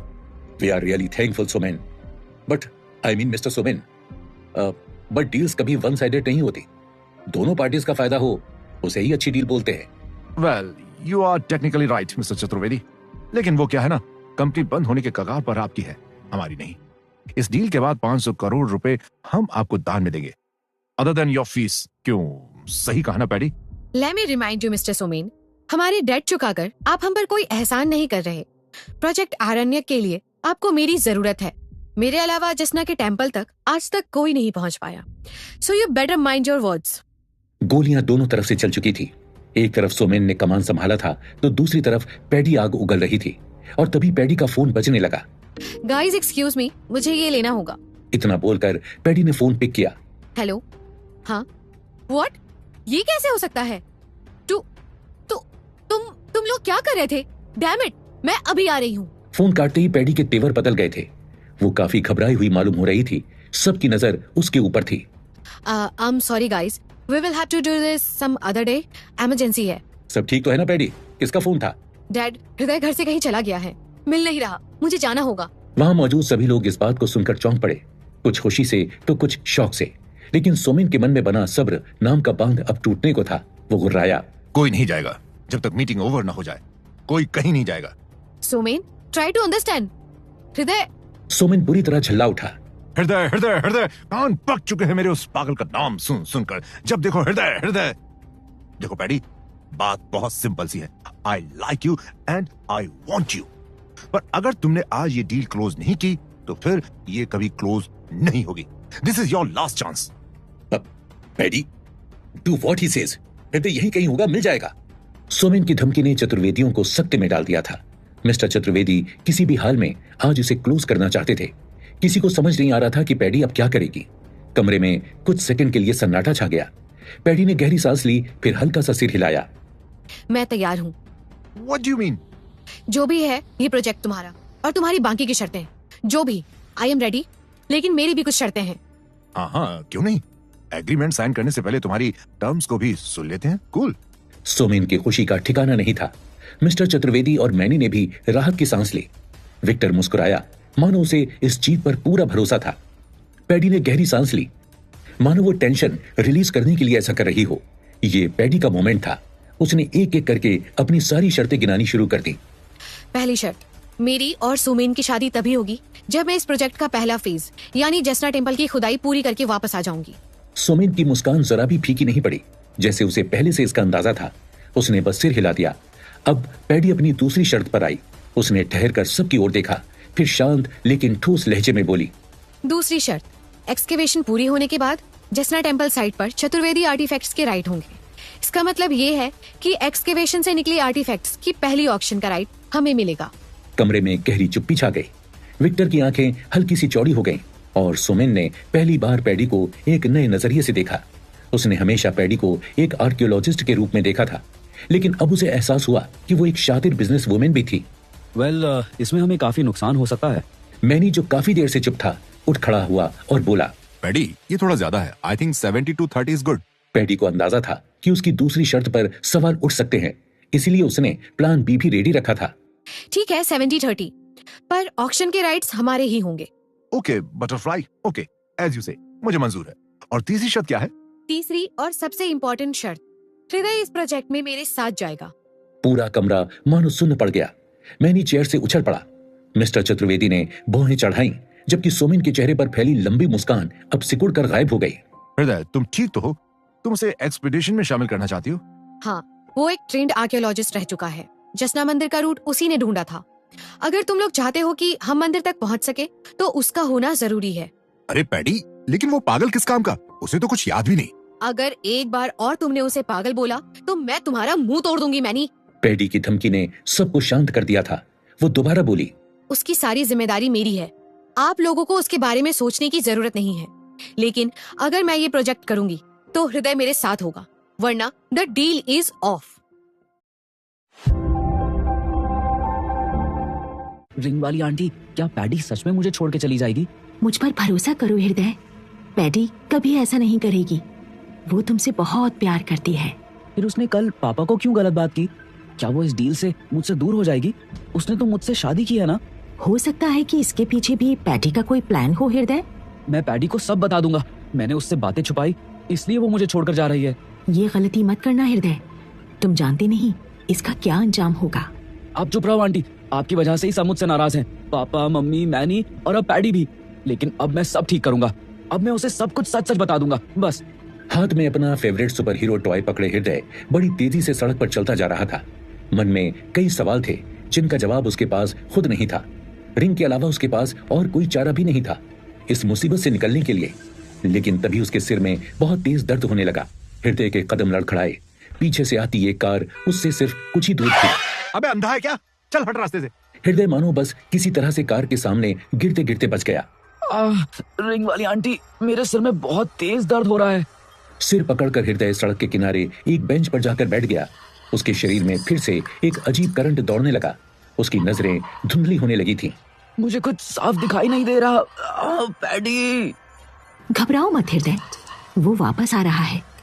तुम्हारी याद बनकर उसे रेजिस्ट मत करो। हृदय को एक बार फिर वैसा ही महसूस होने लगा जैसे उस दिन मिस्टर चतुर्वेदी के बंकर में हुआ था। झनझनाता हुआ शरीर, ठंडा पड़ता दिमाग और खुली आंखों के सामने 5 साल पुरानी तस्वीरें, यानी कि फ्लैशबैक। भैया चलो जल्दी, होता शाम फिर मदद नहीं। यादों की गलियों से गुजरता हृदय एक बार फिर उसी मोड़ पर खड़ा था जब वारू और वो सांप आमने सामने थे। हृदय चिल्लाया, वरु फालतू हीरो मत बन, पीछे हो जा। लेकिन वारू नहीं माना। वो सांप की आंख में आंखें डाले खड़ा रहा।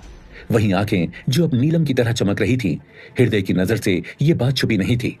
पैडी, क्या तुम्हें भी वो दिख रहा है जो मुझे दिख रहा है? पैडी ने हाँ में सिर हिलाया। वो भी हैरान थी। हाँ, शायद वारू कोई आम ट्राइबल बच्चा नहीं है हृदय। This is unbelievable. उनके सामने कहने को एक 7 साल का बच्चा था, लेकिन उसके पास होने से ही उन दोनों को बिल्कुल सेफ और सिक्योर महसूस हो रहा था। ऐसा लग रहा था जैसे वारू और सांप एक दूसरे को जानते हैं। वारू अपना हाथ आगे बढ़ाए सांप के सर को सहलाने लगा और फिर चमत्कार हुआ। वो देखो हृदय, वो सांप, आई कांट बिलीव इट। अपना फन उठाए वो सांप अचानक से नीचे झुका और झाड़ियों के बीच से होता हुआ कहीं खो गया। वारू उनकी तरफ घूमा तो वो बिल्कुल नॉर्मल लग रहा था। आगे के 4 दांत अब भी गायब थे और आंखें वैसे ही काली और गहरी खाई सी जैसे कुछ देर पहले थी। वो मुस्कुराया और बोला, पॉम पॉम भैया, पॉम पॉम चलता वो। पैडी, तुम्हें समझ आ रहा है कि ये क्या बोल रहा है? ये कोंकणा ट्राइब की भाषा है हृदय। पोम पोम का मतलब होता है सांप।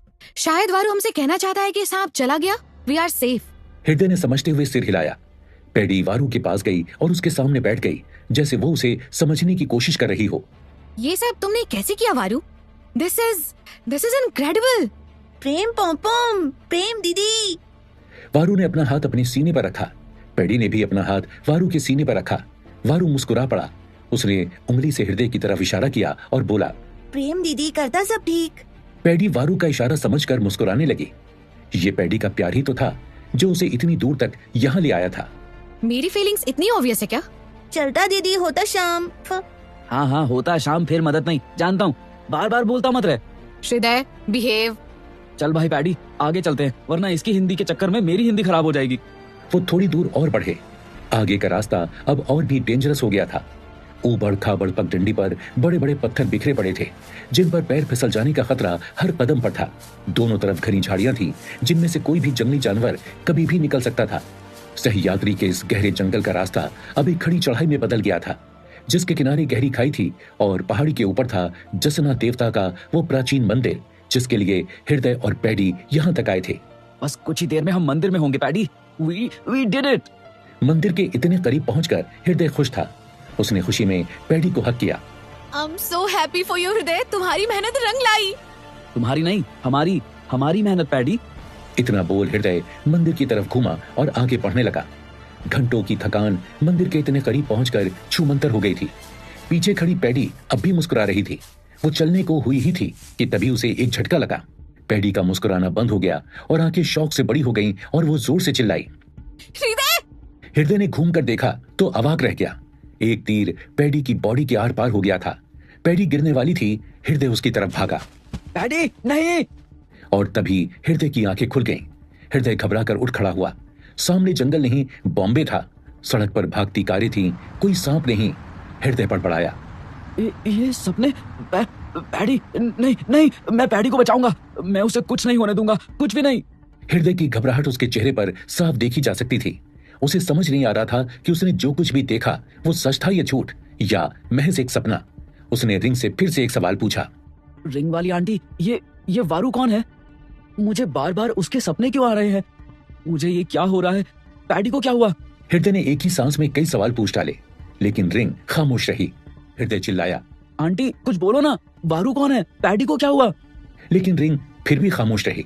उसने बार बार रिंग से वही सवाल पूछे, लेकिन रिंग थी कि बोलने का नाम ही नहीं ले रही थी। हृदय को गुस्सा आ गया। आपकी वजह से मैं यहाँ आया। आपने बोला पैडी के पास लेकर जाओगे और अब आप मुझसे बात ही नहीं कर रहे। I hate you. इतना बोल वो झुंझलाते हुए उठा और अपने हाथ में पकड़े हुए उस बॉक्स को सामने लगे पेड़ पर दे मारा और आगे की तरफ चलने लगा। लेकिन तभी कुछ ऐसा हुआ जो हृदय ने आज तक सिर्फ सुपर हीरो फिल्मों में होते देखा था। अरे ये क्या हुआ? ये पेड़ नीचे कैसे आ रहा है? ओह गॉड, अब मैं क्या करूं? जिस पेड़ से रिंग टकराई थी वो पेड़ एकदम से जमीन की तरफ गिरने लगा। हृदय को अपनी आंखों पर भरोसा नहीं हो रहा था। ये उसने किया था या रिंग ने? एक ब्लैक कार बड़ी तेजी से पेड़ की तरफ ही बढ़ी जा रही थी। आसपास खड़े लोगों के बीच हल्ला गुल्ला मचने लगा था। हे भगवान, वो ब्लैक कार पेड़ से टकराने वाली है। कोई रोको उसे। Help, somebody help. इन गाड़ियों को रोकना होगा। टाइम काफी कम था। सामने से आती एक ब्लैक कार और गिरते पेड़ के बीच टक्कर होने वाली थी। हृदय ने फटाफट रिंग उठाई और उसे अपने फिंगर में पहन लिया। उसके ऐसा करते ही उसके अंदर मानो एक एनर्जी सी दौड़ने लगी। उसके बाइसेप्स, उसकी पूरी बॉडी का शेप चेंज होने लगा। उसकी आंखें एक बार फिर नीली होने लगीं। वो खुद किसी सुपर हीरो से कम नहीं लग रहा था। ओ गॉड, मैं पेड़ को गिरने से बचाऊं या कार को? कार की स्पीड बहुत ज्यादा थी। हृदय के पास टाइम बहुत कम था। चारों तरफ शोर मच चुका था और फिर हृदय ने एक गजब की छलांग लगाई।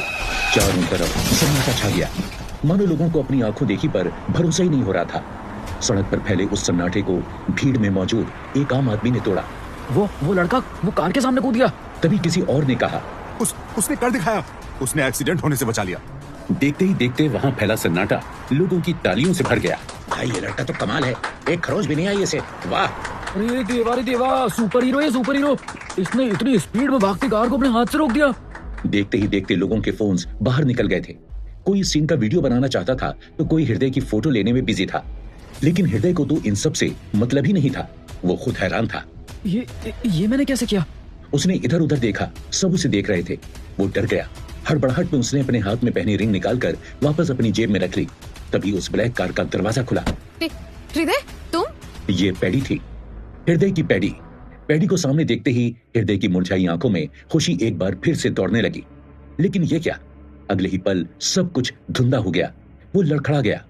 हृदय, संभालो खुद को। लेकिन हृदय गिर पड़ा। जब उसकी आंखें खुली तो वो वापस चतुर्वेदी मेंशन में पहुंच चुका था। पैडी और डॉक्टर माधवी उसके सामने खड़े थे। मिस्टर चतुर्वेदी और माणिक भी वहां मौजूद थे। हृदय की आंखें खुलती देख पैडी हरकत में आ गई। माधवी, उसे होश आ गया। Have a look. माधवी ने तुरंत उसकी नब्ज टटोली और हृदय से पूछा, हृदय, हाउ आर यू फीलिंग? हृदय ने चारों तरफ घूम कर देखा, मानो वो कुछ समझने की कोशिश कर रहा था। I am fine doctor aunty. Are you sure?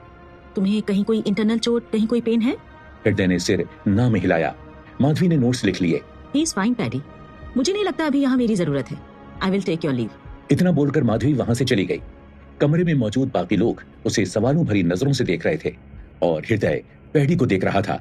वो बड़बड़ाया, मेरा टॉय, मेरा सुपर हीरो, मेरा टॉय कहाँ है पैडी? पैडी आकर उसके पास बैठी और अपनी जेब से उसका सुपर हीरो टॉय निकालकर हृदय के पास रख दिया। हृदय के चेहरे पर एक हल्की स्माइल फैल गई। तुम ठीक हो ना हृदय? हृदय ने सिर हाँ में हिलाया। इसी के साथ पैडी ने राहत की सांस ली। तुम पागल हो क्या? तुम वहाँ रोड पर क्या कर रहे थे? तुम्हें कुछ हो जाता तो? जवाब देने के बजाय हृदय ने पैडी की गोद में सिर रख दिया, मानो ये उसके लिए दुनिया की सबसे सेफ जगह थी। पैडी के सारे सवालों का जवाब पैडी एक बार फिर पिघल गई। हृदय फिर धीरे से बोला, मैं तुमसे मिलने आ रहा था पैडी। मुझसे मिलने? लेकिन क्यों? मैंने बोला था ना तुमसे कि मैं एक मीटिंग के लिए जा रही हूँ। बोला था ना हृदय। हृदय कुछ नहीं बोला। पैडी को फील हुआ जैसे हृदय उससे कुछ छुपा रहा था। लेकिन तभी माणिक का फोन बजा। ये देखिए डैड, एक्सीडेंट के वीडियोस सोशल मीडिया पर वायरल हो रहे हैं। हर तरफ लोग बस इसी की बात कर रहे हैं। मिस्टर चतुर्वेदी ने अपने ग्लासेस ठीक किए और वीडियो को ध्यान से देखा। माणिक को लगा जैसे यही उसके लिए मौका था। वो फिर कुर्राया, I am telling you dad, just get rid of him. हमारे पास पहले से काफी टेंशन है। Why are we dealing with this? Just shut up Manik, तुम जाओ यहाँ से।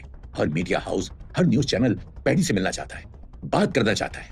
Just go and deal with them. भला मैं उनसे क्या बात करूंगा डैड? मुझे नहीं पता। अरे कभी अपना दिमाग भी इस्तेमाल कर लिया करो। और गॉड सेक जस्ट लीव माणिक। अपनी बेइज्जती से तिलमिलाया माणिक पैर पटकते हुए वहां से निकल गया। लेकिन पैडी के लिए यह भी काफी नहीं था। उसने दबी आवाज में कहा, पापा, अभी आप यहाँ से जाइए। मुझे हृदय से कुछ अकेले में बात करनी है। मिस्टर चतुर्वेदी ने एक गहरी सांस ली और हृदय के पास आकर बोले, पैडी की जान बचाने के लिए थैंक यू हृदय। आज तुम ना होते तो पैडी की कार सीधा उस पेड़ से, जो भी है, it's over and thank you once again, it means a lot. Mister Chaturvedi का यह बदला हुआ मिजाज देख हृदय हैरान भी था और खुश भी।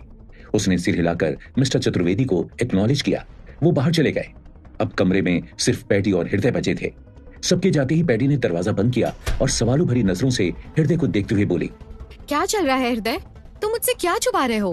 हृदय कुछ नहीं बोला। सिर झुकाए वो अपने सुपर हीरो टॉय से खेलता रहा। पैडी ने उसका ध्यान अपने सवाल पर लाने के लिए उसके हाथ से टॉय छीन लिया। आखिरकार हृदय ने जवाब दिया, तुम मुझे छोड़कर जा रही हो ना पैडी? वो व्हाट? ये तुमसे किसने बोला? हाँ, झूठ बोलना अच्छी बात नहीं होती पैडी। तुम मुझे छोड़कर सुमैन अंकल से शादी करने वाली हो ना? मैंने उस रात तुम्हारे और पापा की सारी बातें सुन ली थी। पैडी चौंक पड़ी। उसे लगा था वो हृदय को इस बारे में अपनी तरीके से बताएगी, लेकिन यहाँ तो मामला उल्टा पड़ चुका था। देखो देखो हृदय, तुम गलत समझ रहे हो। It is all a part of business deal. लेकिन हृदय के मन में एक जिद की तरह बैठा वो शब्द शादी निकलने का नाम नहीं ले रहा था। उसकी आंखों में आंसू आ गए थे और गला रूंधने लगा था। मुझे छोड़कर मत जाओ पैडी, प्लीज। मैं तुम्हारी सारी बातें मानूंगा, सब कुछ। हृदय बच्चों की तरह फूट फूट कर रो पड़ा। पैडी को समझ नहीं आ रहा था कि वो क्या करे। उसने हृदय को जाकर गले लगा लिया और उसके होठों पर एक हल्की किस कर दी। हृदय एक सेकंड के लिए मानो शर्मा गया। ये तुम क्या कर रही हो पैडी? वो अचानक खड़ा हुआ, लेकिन जैसे ही उठा उसकी जेब से वो रिंग वाला बॉक्स गिरकर पैडी के सामने आ गया। पैडी ने बॉक्स खोला और उसमें रखी रिंग देखकर उसके होश उड़ गए। ये कैसे हो सकता है? This is impossible. इम्पॉसिबल तो वो भी था जो इस वक्त सोमेन के पर्सनल बेडरूम में खट रहा था। कुछ मॉडल्स जैसी दिखने वाली लड़कियां सोमेन के साथ हम बिस्तर थी। कपड़े का एक कतरा भी शरीर पर ना था। सबको बस सोमेन का जिस्म चाहिए था। Yes, come on. Yes, yes. Hit me hard. देखो इसे, he likes it, है ना बेब? या अपना काम करो। मैंने तुम लोगों को पैसे मुझसे बकवास करने के लिए नहीं दिए। वो सारी लड़कियां जो गिनकर 4 थीं, सोमेन की रौबदार आवाज सुनते ही वही करने लगी जिसके लिए सोमेन ने उन्हें बुलाया था। उसकी भूख को शांत, लेकिन कुछ था जो उसे परेशान कर रहा था। उसके दिल और दिमाग में पैडी चल रही थी। मीटिंग का वो वक्त जब पैडी एक गहरे काले रंग की स्लीवलेस शर्ट और मिनी स्कर्ट में उसके सामने बैठी थी। वो चाहकर भी उससे अपनी नजर नहीं हटा पा रहा था। पैडी थी ही इतनी खूबसूरत। अगर मैं ये प्रोजेक्ट करूंगी तो हृदय मेरे साथ होगा, वरना द डील इज ऑफ। सामने बैठा सोमेन पैडी की बात पर पहले तो चुप रहा, लेकिन फिर उसने अपनी चाल चली। तुम्हारी शर्तें काफी इंटरेस्टिंग है पैडी, और मैंने ज्यादातर मान भी ली है, लेकिन ये लास्ट वाली शर्त मुझे कुछ जमी नहीं। मैं हृदय के बिना प्रोजेक्ट आरण्यक का हिस्सा नहीं बन सकती। ये नॉन नेगोशिएबल है। ऑल राइट गाइस, मुझे पैडी से अकेले में कुछ बात करनी है। आप लोग बाहर वेट कर सकते हैं।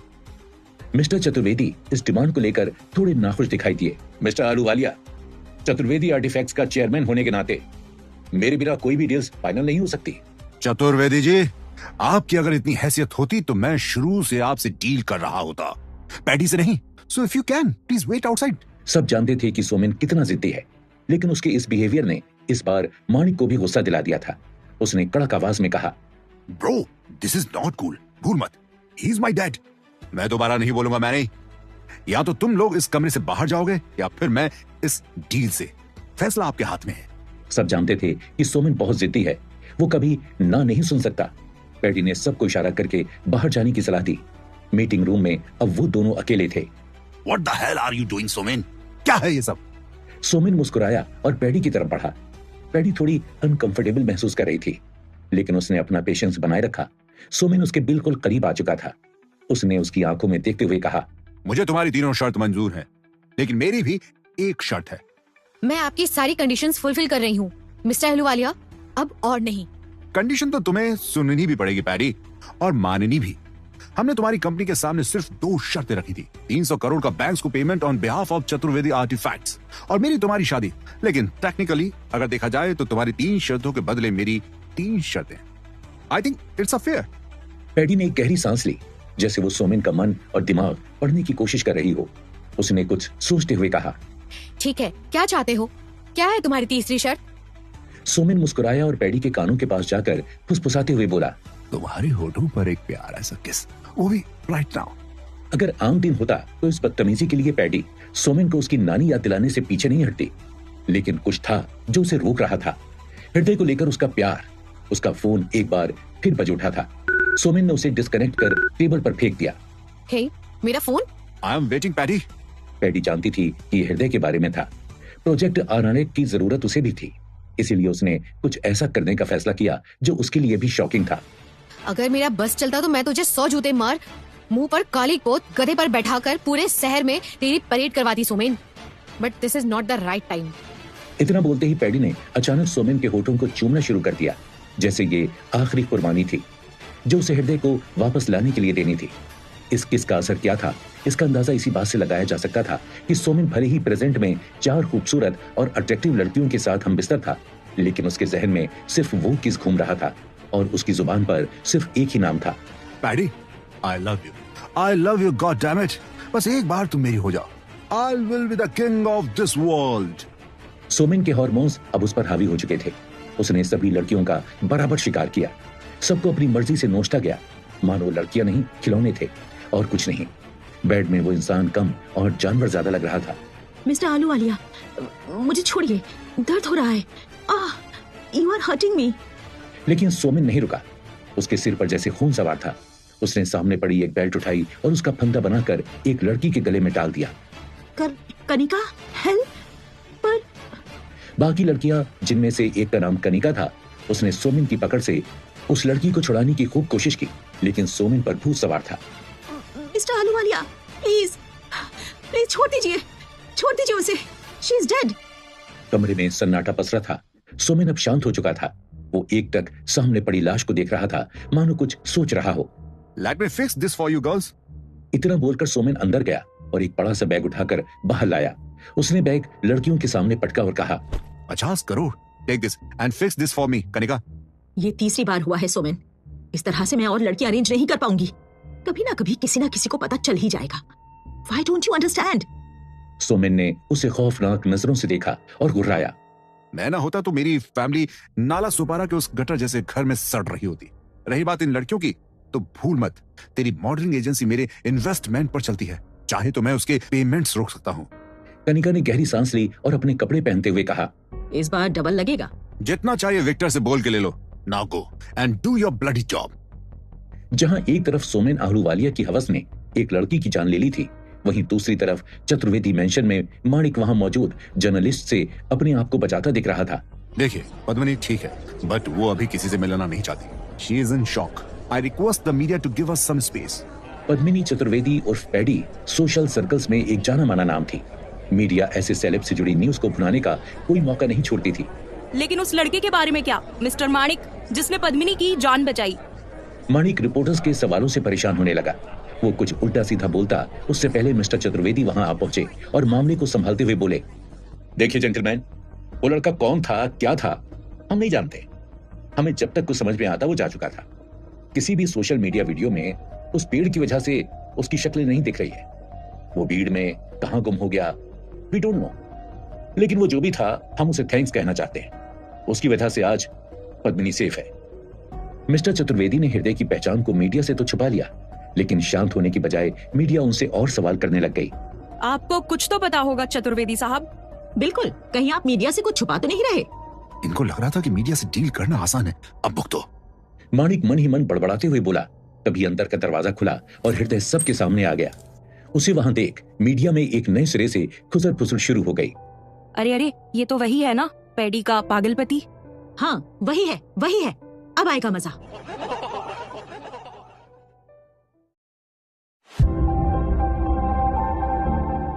जी सर। पाटिल, मैं क्या बोलता, तुम लोग उधर से जाओ, अपन इधर से आगे बढ़ते हैं। तीनों कर्मचारी धीरे धीरे हृदय की ओर बढ़ने लगे। पर्दे के पीछे छिपे हृदय की सांसें तेज हो गई थी। ओह नो, रिंग वाली आंटी, उन्होंने पैडी के साथ क्या किया? मैं पैडी के पास जा रहा हूँ। काम डाउन हृदय, पैडी को कुछ नहीं होगा। हृदय लगभग रोते हुए बोला, होगा, मुझे पता है आंटी। मैंने भैया बहुत गुस्सा करते हैं, वो पैडी को परेशान करेंगे। मुझे पैडी के पास जाना है। रिंग वाली आंटी, कुछ करो ना, मुझे पैडी के पास ही रहना है। घबराओ मत हृदय, शांत हो जाओ और मेरी बात ध्यान से सुनो। तुम्हें बस एक काम करना होगा। मैं कुछ भी करने को तैयार हूँ, जल्दी बताओ। मुझे अपनी रिंग फिंगर में पहन लो, जल्दी करो। हृदय ने वैसा ही किया। ठीक उसी पल तीनों कर्मचारी उसके सामने आकर खड़े हो गए। कोने में दुबके पड़े हृदय की नजर में वो तीनों इस वक्त किसी खूंखार जानवर से कम नहीं थे। पहले कर्मचारी ने एक गंदी मुस्कान देते हुए कहा, हेलो हृदय बाबा, बहुत हो गई उछलकूद और बंदरबाजी। अब तुझे अपने साथ चलना होगा, ओके? दूसरे कर्मचारी ने झुंझलाते हुए कहा, अबे एड़े, तू यहाँ दोस्ती करने आया है क्या इसके साथ? आए, जा चुपचाप इसका हाथ पकड़ और ले चल इसे। जैसे ही दूसरे कर्मचारी ने हृदय का हाथ पकड़ने के लिए ट्राई किया, अचानक पूरे कमरे में उसकी चीख गूंज उठी। चीख इतनी तेज थी कि पूरा चतुर्वेदी मेंशन गूंज उठा। नीचे डाइनिंग स्पेस में नौकरों से घिरी बैठी पैडी एक झटके में खड़ी हो गई। उसने अपने आंसू पोंछे और घबराते हुए बोली, मोहन मेरे रास्ते से हट जाओ, कहीं उन लोगों ने हृदय को। एक बुरा ख्याल पैडी के दिमाग में बिजली की तरह आया और उसकी बेचैनी और बढ़ गई। मुझे हृदय के पास जाना है। जस्ट मूव मोहन, ये चीख हृदय की थी। सॉरी पैडी दीदी, आप टेंशन मत लो। मुझे नहीं लगता कि ये हृदय बाबा थे। जरूर उन्होंने किसी को दांत काटा होगा। प्लीज मोहन, प्लीज मुझे जाने दो, हृदय की जान खतरे में है। लेकिन मोहन टस से मस नहीं हुआ। मोहन चतुर्वेदी परिवार का पुराना वफादार था। कहने को तो वो एक नौकर था, लेकिन असल में उससे कहीं ज्यादा था। वो एक नेपाली गोरखा था जिसने कई सालों तक मार्शल आर्ट्स की ट्रेनिंग ली थी। मिस्टर चतुर्वेदी का उस पर बहुत ट्रस्ट था। पैडी जानती थी कि उससे बहस करने का कोई फायदा नहीं है। वो वहीं सोफे पर बैठ गई और अपना फोन निकालकर एक नंबर डायल करने लगी। मैं तुम्हें कुछ नहीं होने दूंगी हृदय। बाहर का मौसम एक बार फिर से चेंज हो रहा था। ये डरावना मौसम बता रहा था कि जरूर कोई बड़ा खतरा आने वाला है। उस चीख के बाद कमरे में अचानक भयानक सन्नाटा छा गया। हवा तेज थी, बहुत तेज। ऐसे में यह समझ पाना मुश्किल था कि ये चीख किसकी थी। अंधेरा गहराने लगा। कमरे का सामान इधर उधर गिरने लगा। देखते ही देखते बाहर की सफेद सुनहरी सुबह काले अंधेरे में बदलने लगी। हवा धीरे धीरे इतनी तेज हो गई कि कमरे में मौजूद कोई भी शख्स ठीक से खड़ा नहीं हो पा रहा था। डैड, आप ठीक हो? हाँ, मैं ठीक हूं मानी। अरे कोई लाइट जलाओ। अरे कुछ भी दिखाई नहीं दे रहा। पता नहीं यह कौन सा अजीब माजरा था। इतनी रोशनी होने के बावजूद पूरे कमरे में गुप अंधेरा छाया हुआ था। हल्की हल्की रोशनी कर्टन्स के पीछे कहीं खो गई थी, जैसे किसी अनहोनी का सिग्नल दे रही हो।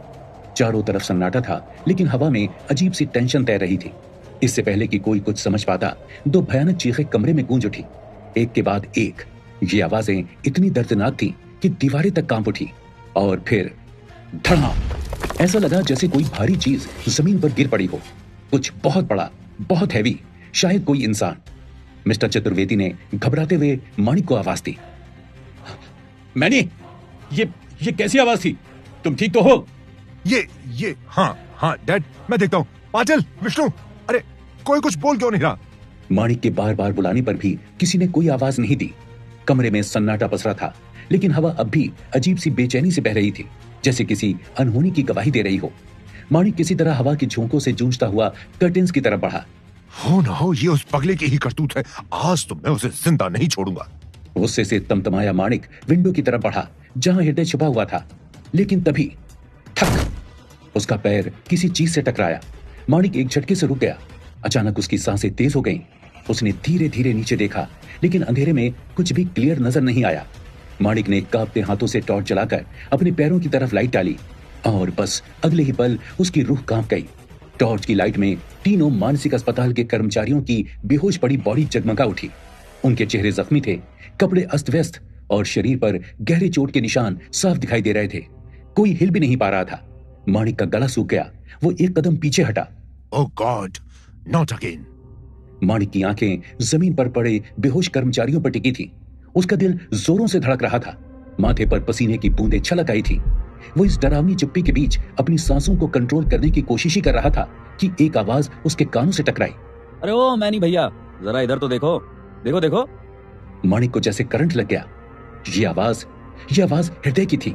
लेकिन तभी हमेशा की तरह बात करने वाला हृदय आज यूं एक मर्द जैसी आवाज में क्यों बात कर रहा था? माणिक ने धीरे धीरे टॉर्च की रोशनी खिड़की की ओर घुमाई, और जो उसने देखा, उसके पैरों तले जमीन खिसक गई। हृदय अब पहले जैसा नहीं दिख रहा था। जहां पहले वो दुबला पतला मासूम सा लड़का था, अब उसके सामने खड़ा शख्स किसी योद्धा से कम नहीं लग रहा था। चौड़ा सीना, सिक्स पैक एब्स, आंखों में तेज, माथे पर एक हल्का रेड ग्लो। लेकिन सबसे अजीब था उसकी वो सुनहरी नीली आंखें, जिन्हें अनदेखा कर पाना मैनी के लिए इम्पॉसिबल था। हृदय, तू? लेकिन हृदय माणिक की हालत देखकर बस हंस पड़ा, मानो जैसे उसे इन सब में बड़ा मजा आ रहा हो। हेलो मैनी, आओ पकड़ लो मुझे, पकड़ो ना। हृदय की इस ललकार ने माणिक के ईगो को ठेस पहुंचा दी थी। वो गुस्से में तमतमाता हुआ उसे पकड़ने आगे बढ़ा ही था कि अचानक उसे अपनी गलती का रियलाइजेशन हो गया। अबे ओए पागल साले, छोड़ मुझे, नीचे उतार। Dad, save me. हृदय ने माणिक को ऐसे कंधे पर उठा लिया जैसे वो कोई हल्की फुल्की गठरी हो। उसके चेहरे पर एक अजीब सी शरारती स्माइल थी, जैसे ये सब करना उसे बेहद मजेदार लग रहा हो। तभी उसकी नजर सामने खड़े मिस्टर चतुर्वेदी पर पड़ी। हेलो पापा, पापा मैं मैनी के साथ खेलूं प्लीज? मैनी कोई खेलने की चीज है बेवकूफ, नीचे उतारो उसे, दैट्स अ वार्निंग। पिछले 5 सालों में हृदय ने कभी मिस्टर चतुर्वेदी से आंख उठाकर भी बात नहीं की थी। वही हृदय आज उनसे इस तरह बात कर रहा था जैसे उसे उनका कोई डर ही ना हो। मिस्टर चतुर्वेदी एक बाप होने के नाते घबराए हुए भी थे और सरप्राइज भी। ओह ठीक है पापा, अभी उतारता हूँ। लेकिन उतारने की जगह हृदय ने माणिक को हवा में लहराया और धड़ाम करके जमीन पर पटक दिया। बेचारी की सारी अकड़ एक झटके में ही निकल गई। ये चीख पिछली बार की तरह इस बार भी पैडी के कानों तक पहुंच चुकी थी, लेकिन वो फोन पर किसी से बात कर रही थी। चीख सुनते ही उसने जल्दी से अपनी बात खत्म करने के इरादे से फोन पर कहा, मैं आपसे बाद में बात करती हूँ। आई होप कि आपको मेरी कंडीशंस कबूल हैं, मिस्टर एलो। क्या बात है बड़ी, किस सोच में डूब गया? क्या बोल रही थी तेरी बटरफ्लाई? कुछ समझ नहीं आ रहा। कल तक तो वो इस प्रोजेक्ट पर काम करने में भी इंटरेस्टेड नहीं थी और अचानक से एवरीथिंग हैज चेंज्ड। हो सकता है उसके बाप ने उसे समझाया हो। They need the money, remember? Paddy बहुत जिद्दी है विक्टर, वो किसी की नहीं सुनती। जरूर बात कुछ और है। कुछ सोचते हुए सोमेन अपने रूम से निकलकर सोलोरा मेंशन के एक दूसरे विंग की तरफ बढ़ गया। जाते हुए उसे पैडी के साथ हुई आज के एक्सीडेंट की याद आई। वो उस लड़के का क्या जिसने आज पैडी को एक्सीडेंट होने से बचाया? कुछ पता चला उसका? एब्सोल्युटली नथिंग, कुछ नहीं, zero. To be honest buddy, I think media वाले बस उसे एम ही हाइप कर रहे हैं। You know how these paparazzis are, इन्हें दिखता 2 है और बताते 200 हैं। विक्टर की बात सोमेन को सही लगी। चलते चलते वो लोग अब सोलोरा मेंशन के एक हिडन विंग की तरफ बढ़ रहे थे। ये विंग मेंशन के बाकी हिस्सों से कंप्लीटली अलग था और बेहद हाई सिक्योरिटी से प्रोटेक्टेड था। बाहर से देखने पर कोई अंदाजा भी नहीं लगा सकता था कि मेंशन में ऐसा कोई सीक्रेट एरिया भी है। वहां पहुंचते ही विक्टर के माथे पर थोड़ा पसीना आ गया। Are you sure buddy? इस वक्त उन्हें डिस्टर्ब करना ठीक नहीं होगा। आई हैव टू विक्टर, कोई चॉइस नहीं है मेरे पास। Only he can tell me कि आगे क्या करना है। सोमेन ने एक सोफिस्टिकेटेड बायोमेट्रिक स्कैनर पर अपनी आंख रखी और डोर अनलॉक हो गया। अंदर का दृश्य एक अल्ट्रा मॉडर्न हॉस्पिटल रूम जैसा था। रूम के बीचों बीच एक एडवांस्ड हॉस्पिटल बेड पर एक बेहद दुबले पतले और कंकाल जैसे दिखने वाले बुजुर्ग लेटे हुए थे। उनके चारों तरफ एडवांस्ड लाइफ सपोर्ट मशीन्स थीं, जिनकी मदद से वो जिंदा थे। रतन आहलूवालिया, सोमेन के डैड, एक वेजिटेटिव स्टेट में थे। Hello dad. रतन आहलूवालिया कुछ बोल नहीं सकते थे, लेकिन उनकी आंखें सोमेन की तरफ मुड़ी। बेड के पास एक स्पेशलाइज्ड कंप्यूटर सेटअप था जिस पर एक आई ट्रैकिंग सिस्टम लगा हुआ था। सोमेन ने डिवाइस को एक्टिवेट किया और रतन की आंखों के मूवमेंट से कर्सर स्क्रीन पर मूव करने लगा। तुम लेट हो सोमेन, ये आवाज उस कंप्यूटर सेटअप से आ रही थी। सोमेन ने अपनी घड़ी देखी, रात के 1:30 बज चुके थे। आई एम सॉरी डैड, कुछ इमरजेंसी आ गई थी, वरना मैं जल्दी आ जाता। आपको तो पता है प्रोजेक्ट आरएनएक is moving into the next stage. Ratan की आंखों में एक अजीब चमक आई। कर्सर फिर से मूव करने लगा। आरएनएक, nice, we need to move fast, मेरे पास टाइम कम है। जब तक मैं सब कुछ ठीक न कर दूं डैड, आपको कुछ नहीं होगा। ये सोमेन का प्रॉमिस है। Cool. Also for your information, paddy कल सुबह ही सहस्रयादी के जंगलों में वापस जा रही है। आपको क्या लगता है मुझे अब क्या करना चाहिए? Good, she is the best, पर उस पे नजर रखो, शी इज इमोशनल। रतन की आंखें बंद हो गईं, जैसे वो गहरी सोच में डूब गए हों, लेकिन फिर उन्होंने अपनी आंखें खोली और फिर से कर्सर मूव हुआ। हृदय, उस पर भी। क्या अंकल आप भी? उस पागल से भला हमें क्या खतरा हो सकता है? उसे तो हमने 5 साल पहले ही यूजलेस बना दिया था। रतन आहलूवालिया की आंखें खुल उठी, मानो उन्हें विक्टर की बात बिल्कुल पसंद नहीं आई थी। विक्टर को अपनी गलती का एहसास हुआ और उसने अपना सिर झुका लिया। रतन ने आंखें मूव की और कंप्यूटर से फिर से आवाज आई, ओवर स्मार्टनेस इज हार्मफुल हृदय, that boy can be dangerous, नजर रखो। इतना बोल रतन चुप हो गए। वैसे उनकी बात गलत नहीं थी। हृदय के साथ अभी तक जो कुछ भी घटा था उससे एक बात तो क्लियर हो गई थी कि वो स्पेशल था, लेकिन फिलहाल उसे अपने स्पेशल होने से ज्यादा अपनी आइसक्रीम की टेंशन थी। नहीं पैडी, मुझे नहीं जाना जंगल में। मैंने जियोग्राफिक चैनल पर देखा है, वहाँ ना तो आइसक्रीम मिलती है और ना ही कोई वीडियो गेम खेलता है, और तो और वहाँ रात में अंधेरा भी रहता है। आइसक्रीम खाते हुए हृदय को जंगल ना जाने के जितने एक्सक्यूजेस दिमाग में आए उसने सब बोल डाले, लेकिन पैडी का ध्यान उसकी बातों पर कम और उस रिंग पर ज्यादा था। This is really strange. 5 साल पहले जसना मंदिर में घुसने से पहले मुझ पे अटैक हुआ, लेकिन फिर हृदय और वारू के साथ क्या हुआ होगा? जब तक मुझे ये सच्चाई पता नहीं चल जाती, ये रिंग मेरे लिए एक मिस्ट्री बनी रहेगी। पैडी न जाने कब से अपने दिमाग पर जोर दे रही थी ताकि उसे कोई ऐसी बात याद आ जाए जिससे इस रिंग का राज उसे समझ आए। तभी उसे कुछ ध्यान आया और वो चहकते हुए बोली, हृदय, 1 मिनट इधर आओ। क्या बात है पैडी? आइसक्रीम खाता हृदय पैडी के पास आ गया। पैडी ने हृदय की रिंग फिंगर में वो रिंग डाल दी और बोला, तुमने बोला था ना कि रिंग तुमसे बात करती है, so why don't you ask the ring? उसी से पूछो कि आज से 5 साल पहले तुम्हारे साथ क्या हुआ था और तुम्हें वो ड्रीम्स और वो विजन क्यों आते हैं। Ask it. मुझे नींद आ रही है पैडी। प्लीज बेब, मेरे लिए प्लीज एक लास्ट टाइम मेरी हेल्प कर दो।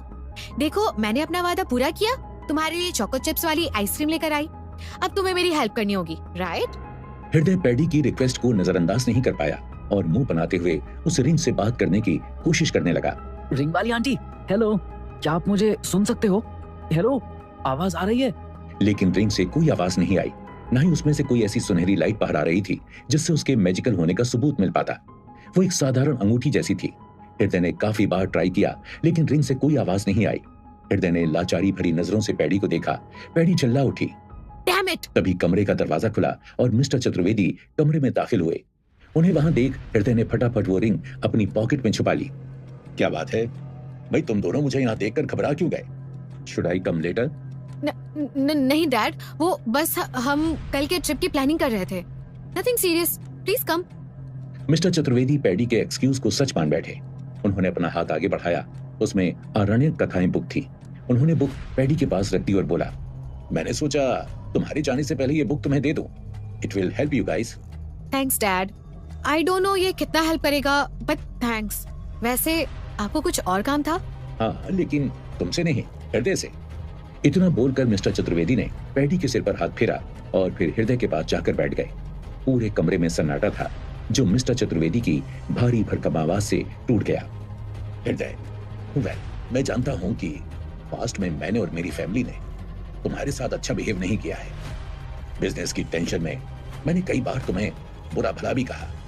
वी थॉट तुम पैडी के लिए सही चॉइस नहीं हो, लेकिन पिछले कुछ दिनों से तुम्हारे साथ जो कुछ भी हो रहा है उसे देखते हुए मैं एक चीज दावे के साथ बोल सकता हूं, that we were wrong and that you are special.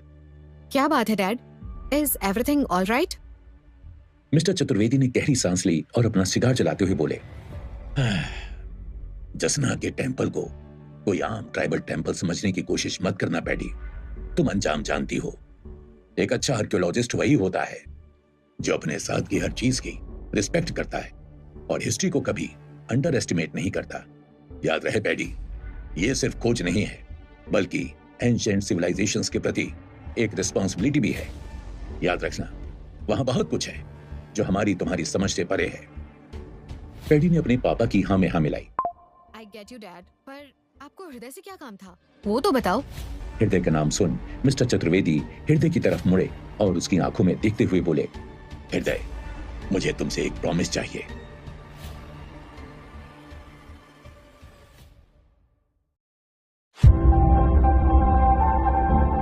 Promise? वो भी मुझसे? हाँ, तुमसे।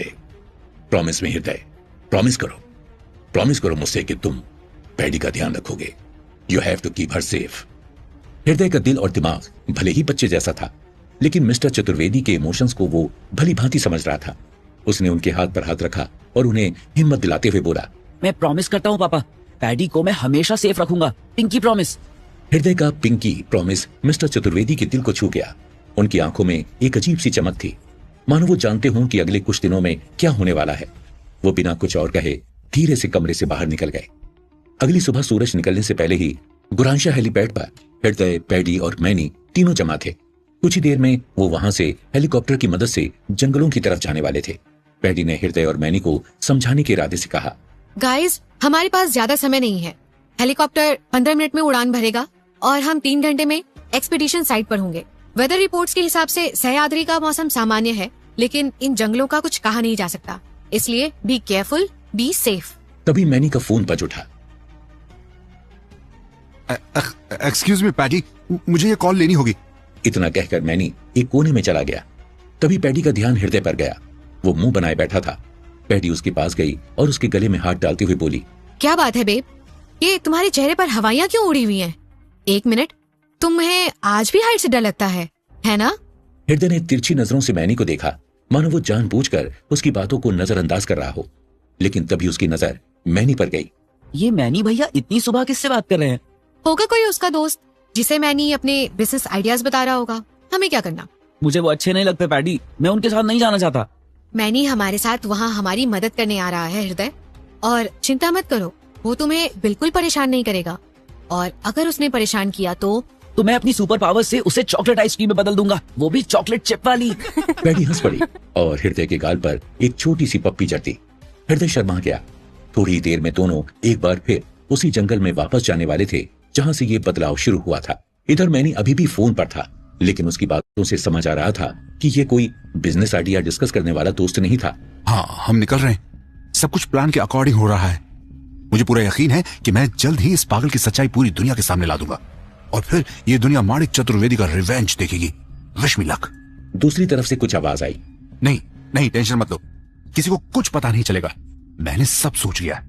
वैसे तुम्हें तो अपना वादा याद है ना? तभी पैडी ने पीछे से आवाज लगाई। मैनी, और कितना टाइम लगेगा? पायलट इंतजार कर रहा है, हमें निकलना होगा। हाँ, बस एक सेकंड, चलो मैं चलता हूँ। अपना फोन काटकर मैनी हेलीकॉप्टर के अंदर आ गया। हेलीकॉप्टर के पंखे चलने लगे थे और धूल उड़ने लगी थी। पैडी के चेहरे पर डिटर्मिनेशन थी तो मैनी के धोखा, और हृदय वो तो बस अपने दोनों हाथ जोड़कर भगवान को याद करने लगा। हे हनुमान जी, प्लीज मुझे और पैडी को सेफ रखना, मैं हमेशा सबकी बातें मानूंगा। हेलीकॉप्टर ने उड़ान भरी और वो सहयात्री की ओर बढ़ चले। नीचे का दृश्य धीरे धीरे बदलने लगा। शहर की इमारतें पीछे छूट चुकी थीं और उनके सामने हरे भरे जंगल और पहाड़ियां शुरू हो गई थी। हृदय अपनी आंखें बंद करके बैठा था ताकि वो खुद को नीचे देखने से रोक सके, जबकि पैडी और मैनी एक बड़े से नक्शे पर कुछ बातें कर रहे थे। देखो, हम यहाँ उतरेंगे मलशेज घाट के पास। यहाँ से नॉर्थ वेस्ट डायरेक्शन में लगभग 7 किलोमीटर की ट्रैक है कोंकणा जनजाति के गांव तक। मैनी को पैडी के प्लान में कोई खास इंटरेस्ट नहीं था। उसने जो भी सुना उसे एक कान से सुनकर दूसरे से निकाल दिया। उसका सारा ध्यान हृदय पर था। हृदय डरा हुआ देखकर उसे बड़ा मजा आ रहा था। तभी उसे एक शैतानी सूझी। हृदय, कब तक यूं आंखें बंद करके बैठा रहेगा भाई? चल एक गेम खेलते हैं। पैडी ने बीच बचाव करते हुए बोला। मैनी, हृदय को परेशान मत कर। लेकिन गेम सुनते ही हृदय ने अपनी आंखें खोल दी और बच्चों की तरह एक्साइटेड होते हुए बोला, गेम? हाँ, गेम खेलते हैं। कौन सा? लेकिन game of life and death. ये कैसा गेम है? ये तो मैंने पहले कभी नहीं सुना।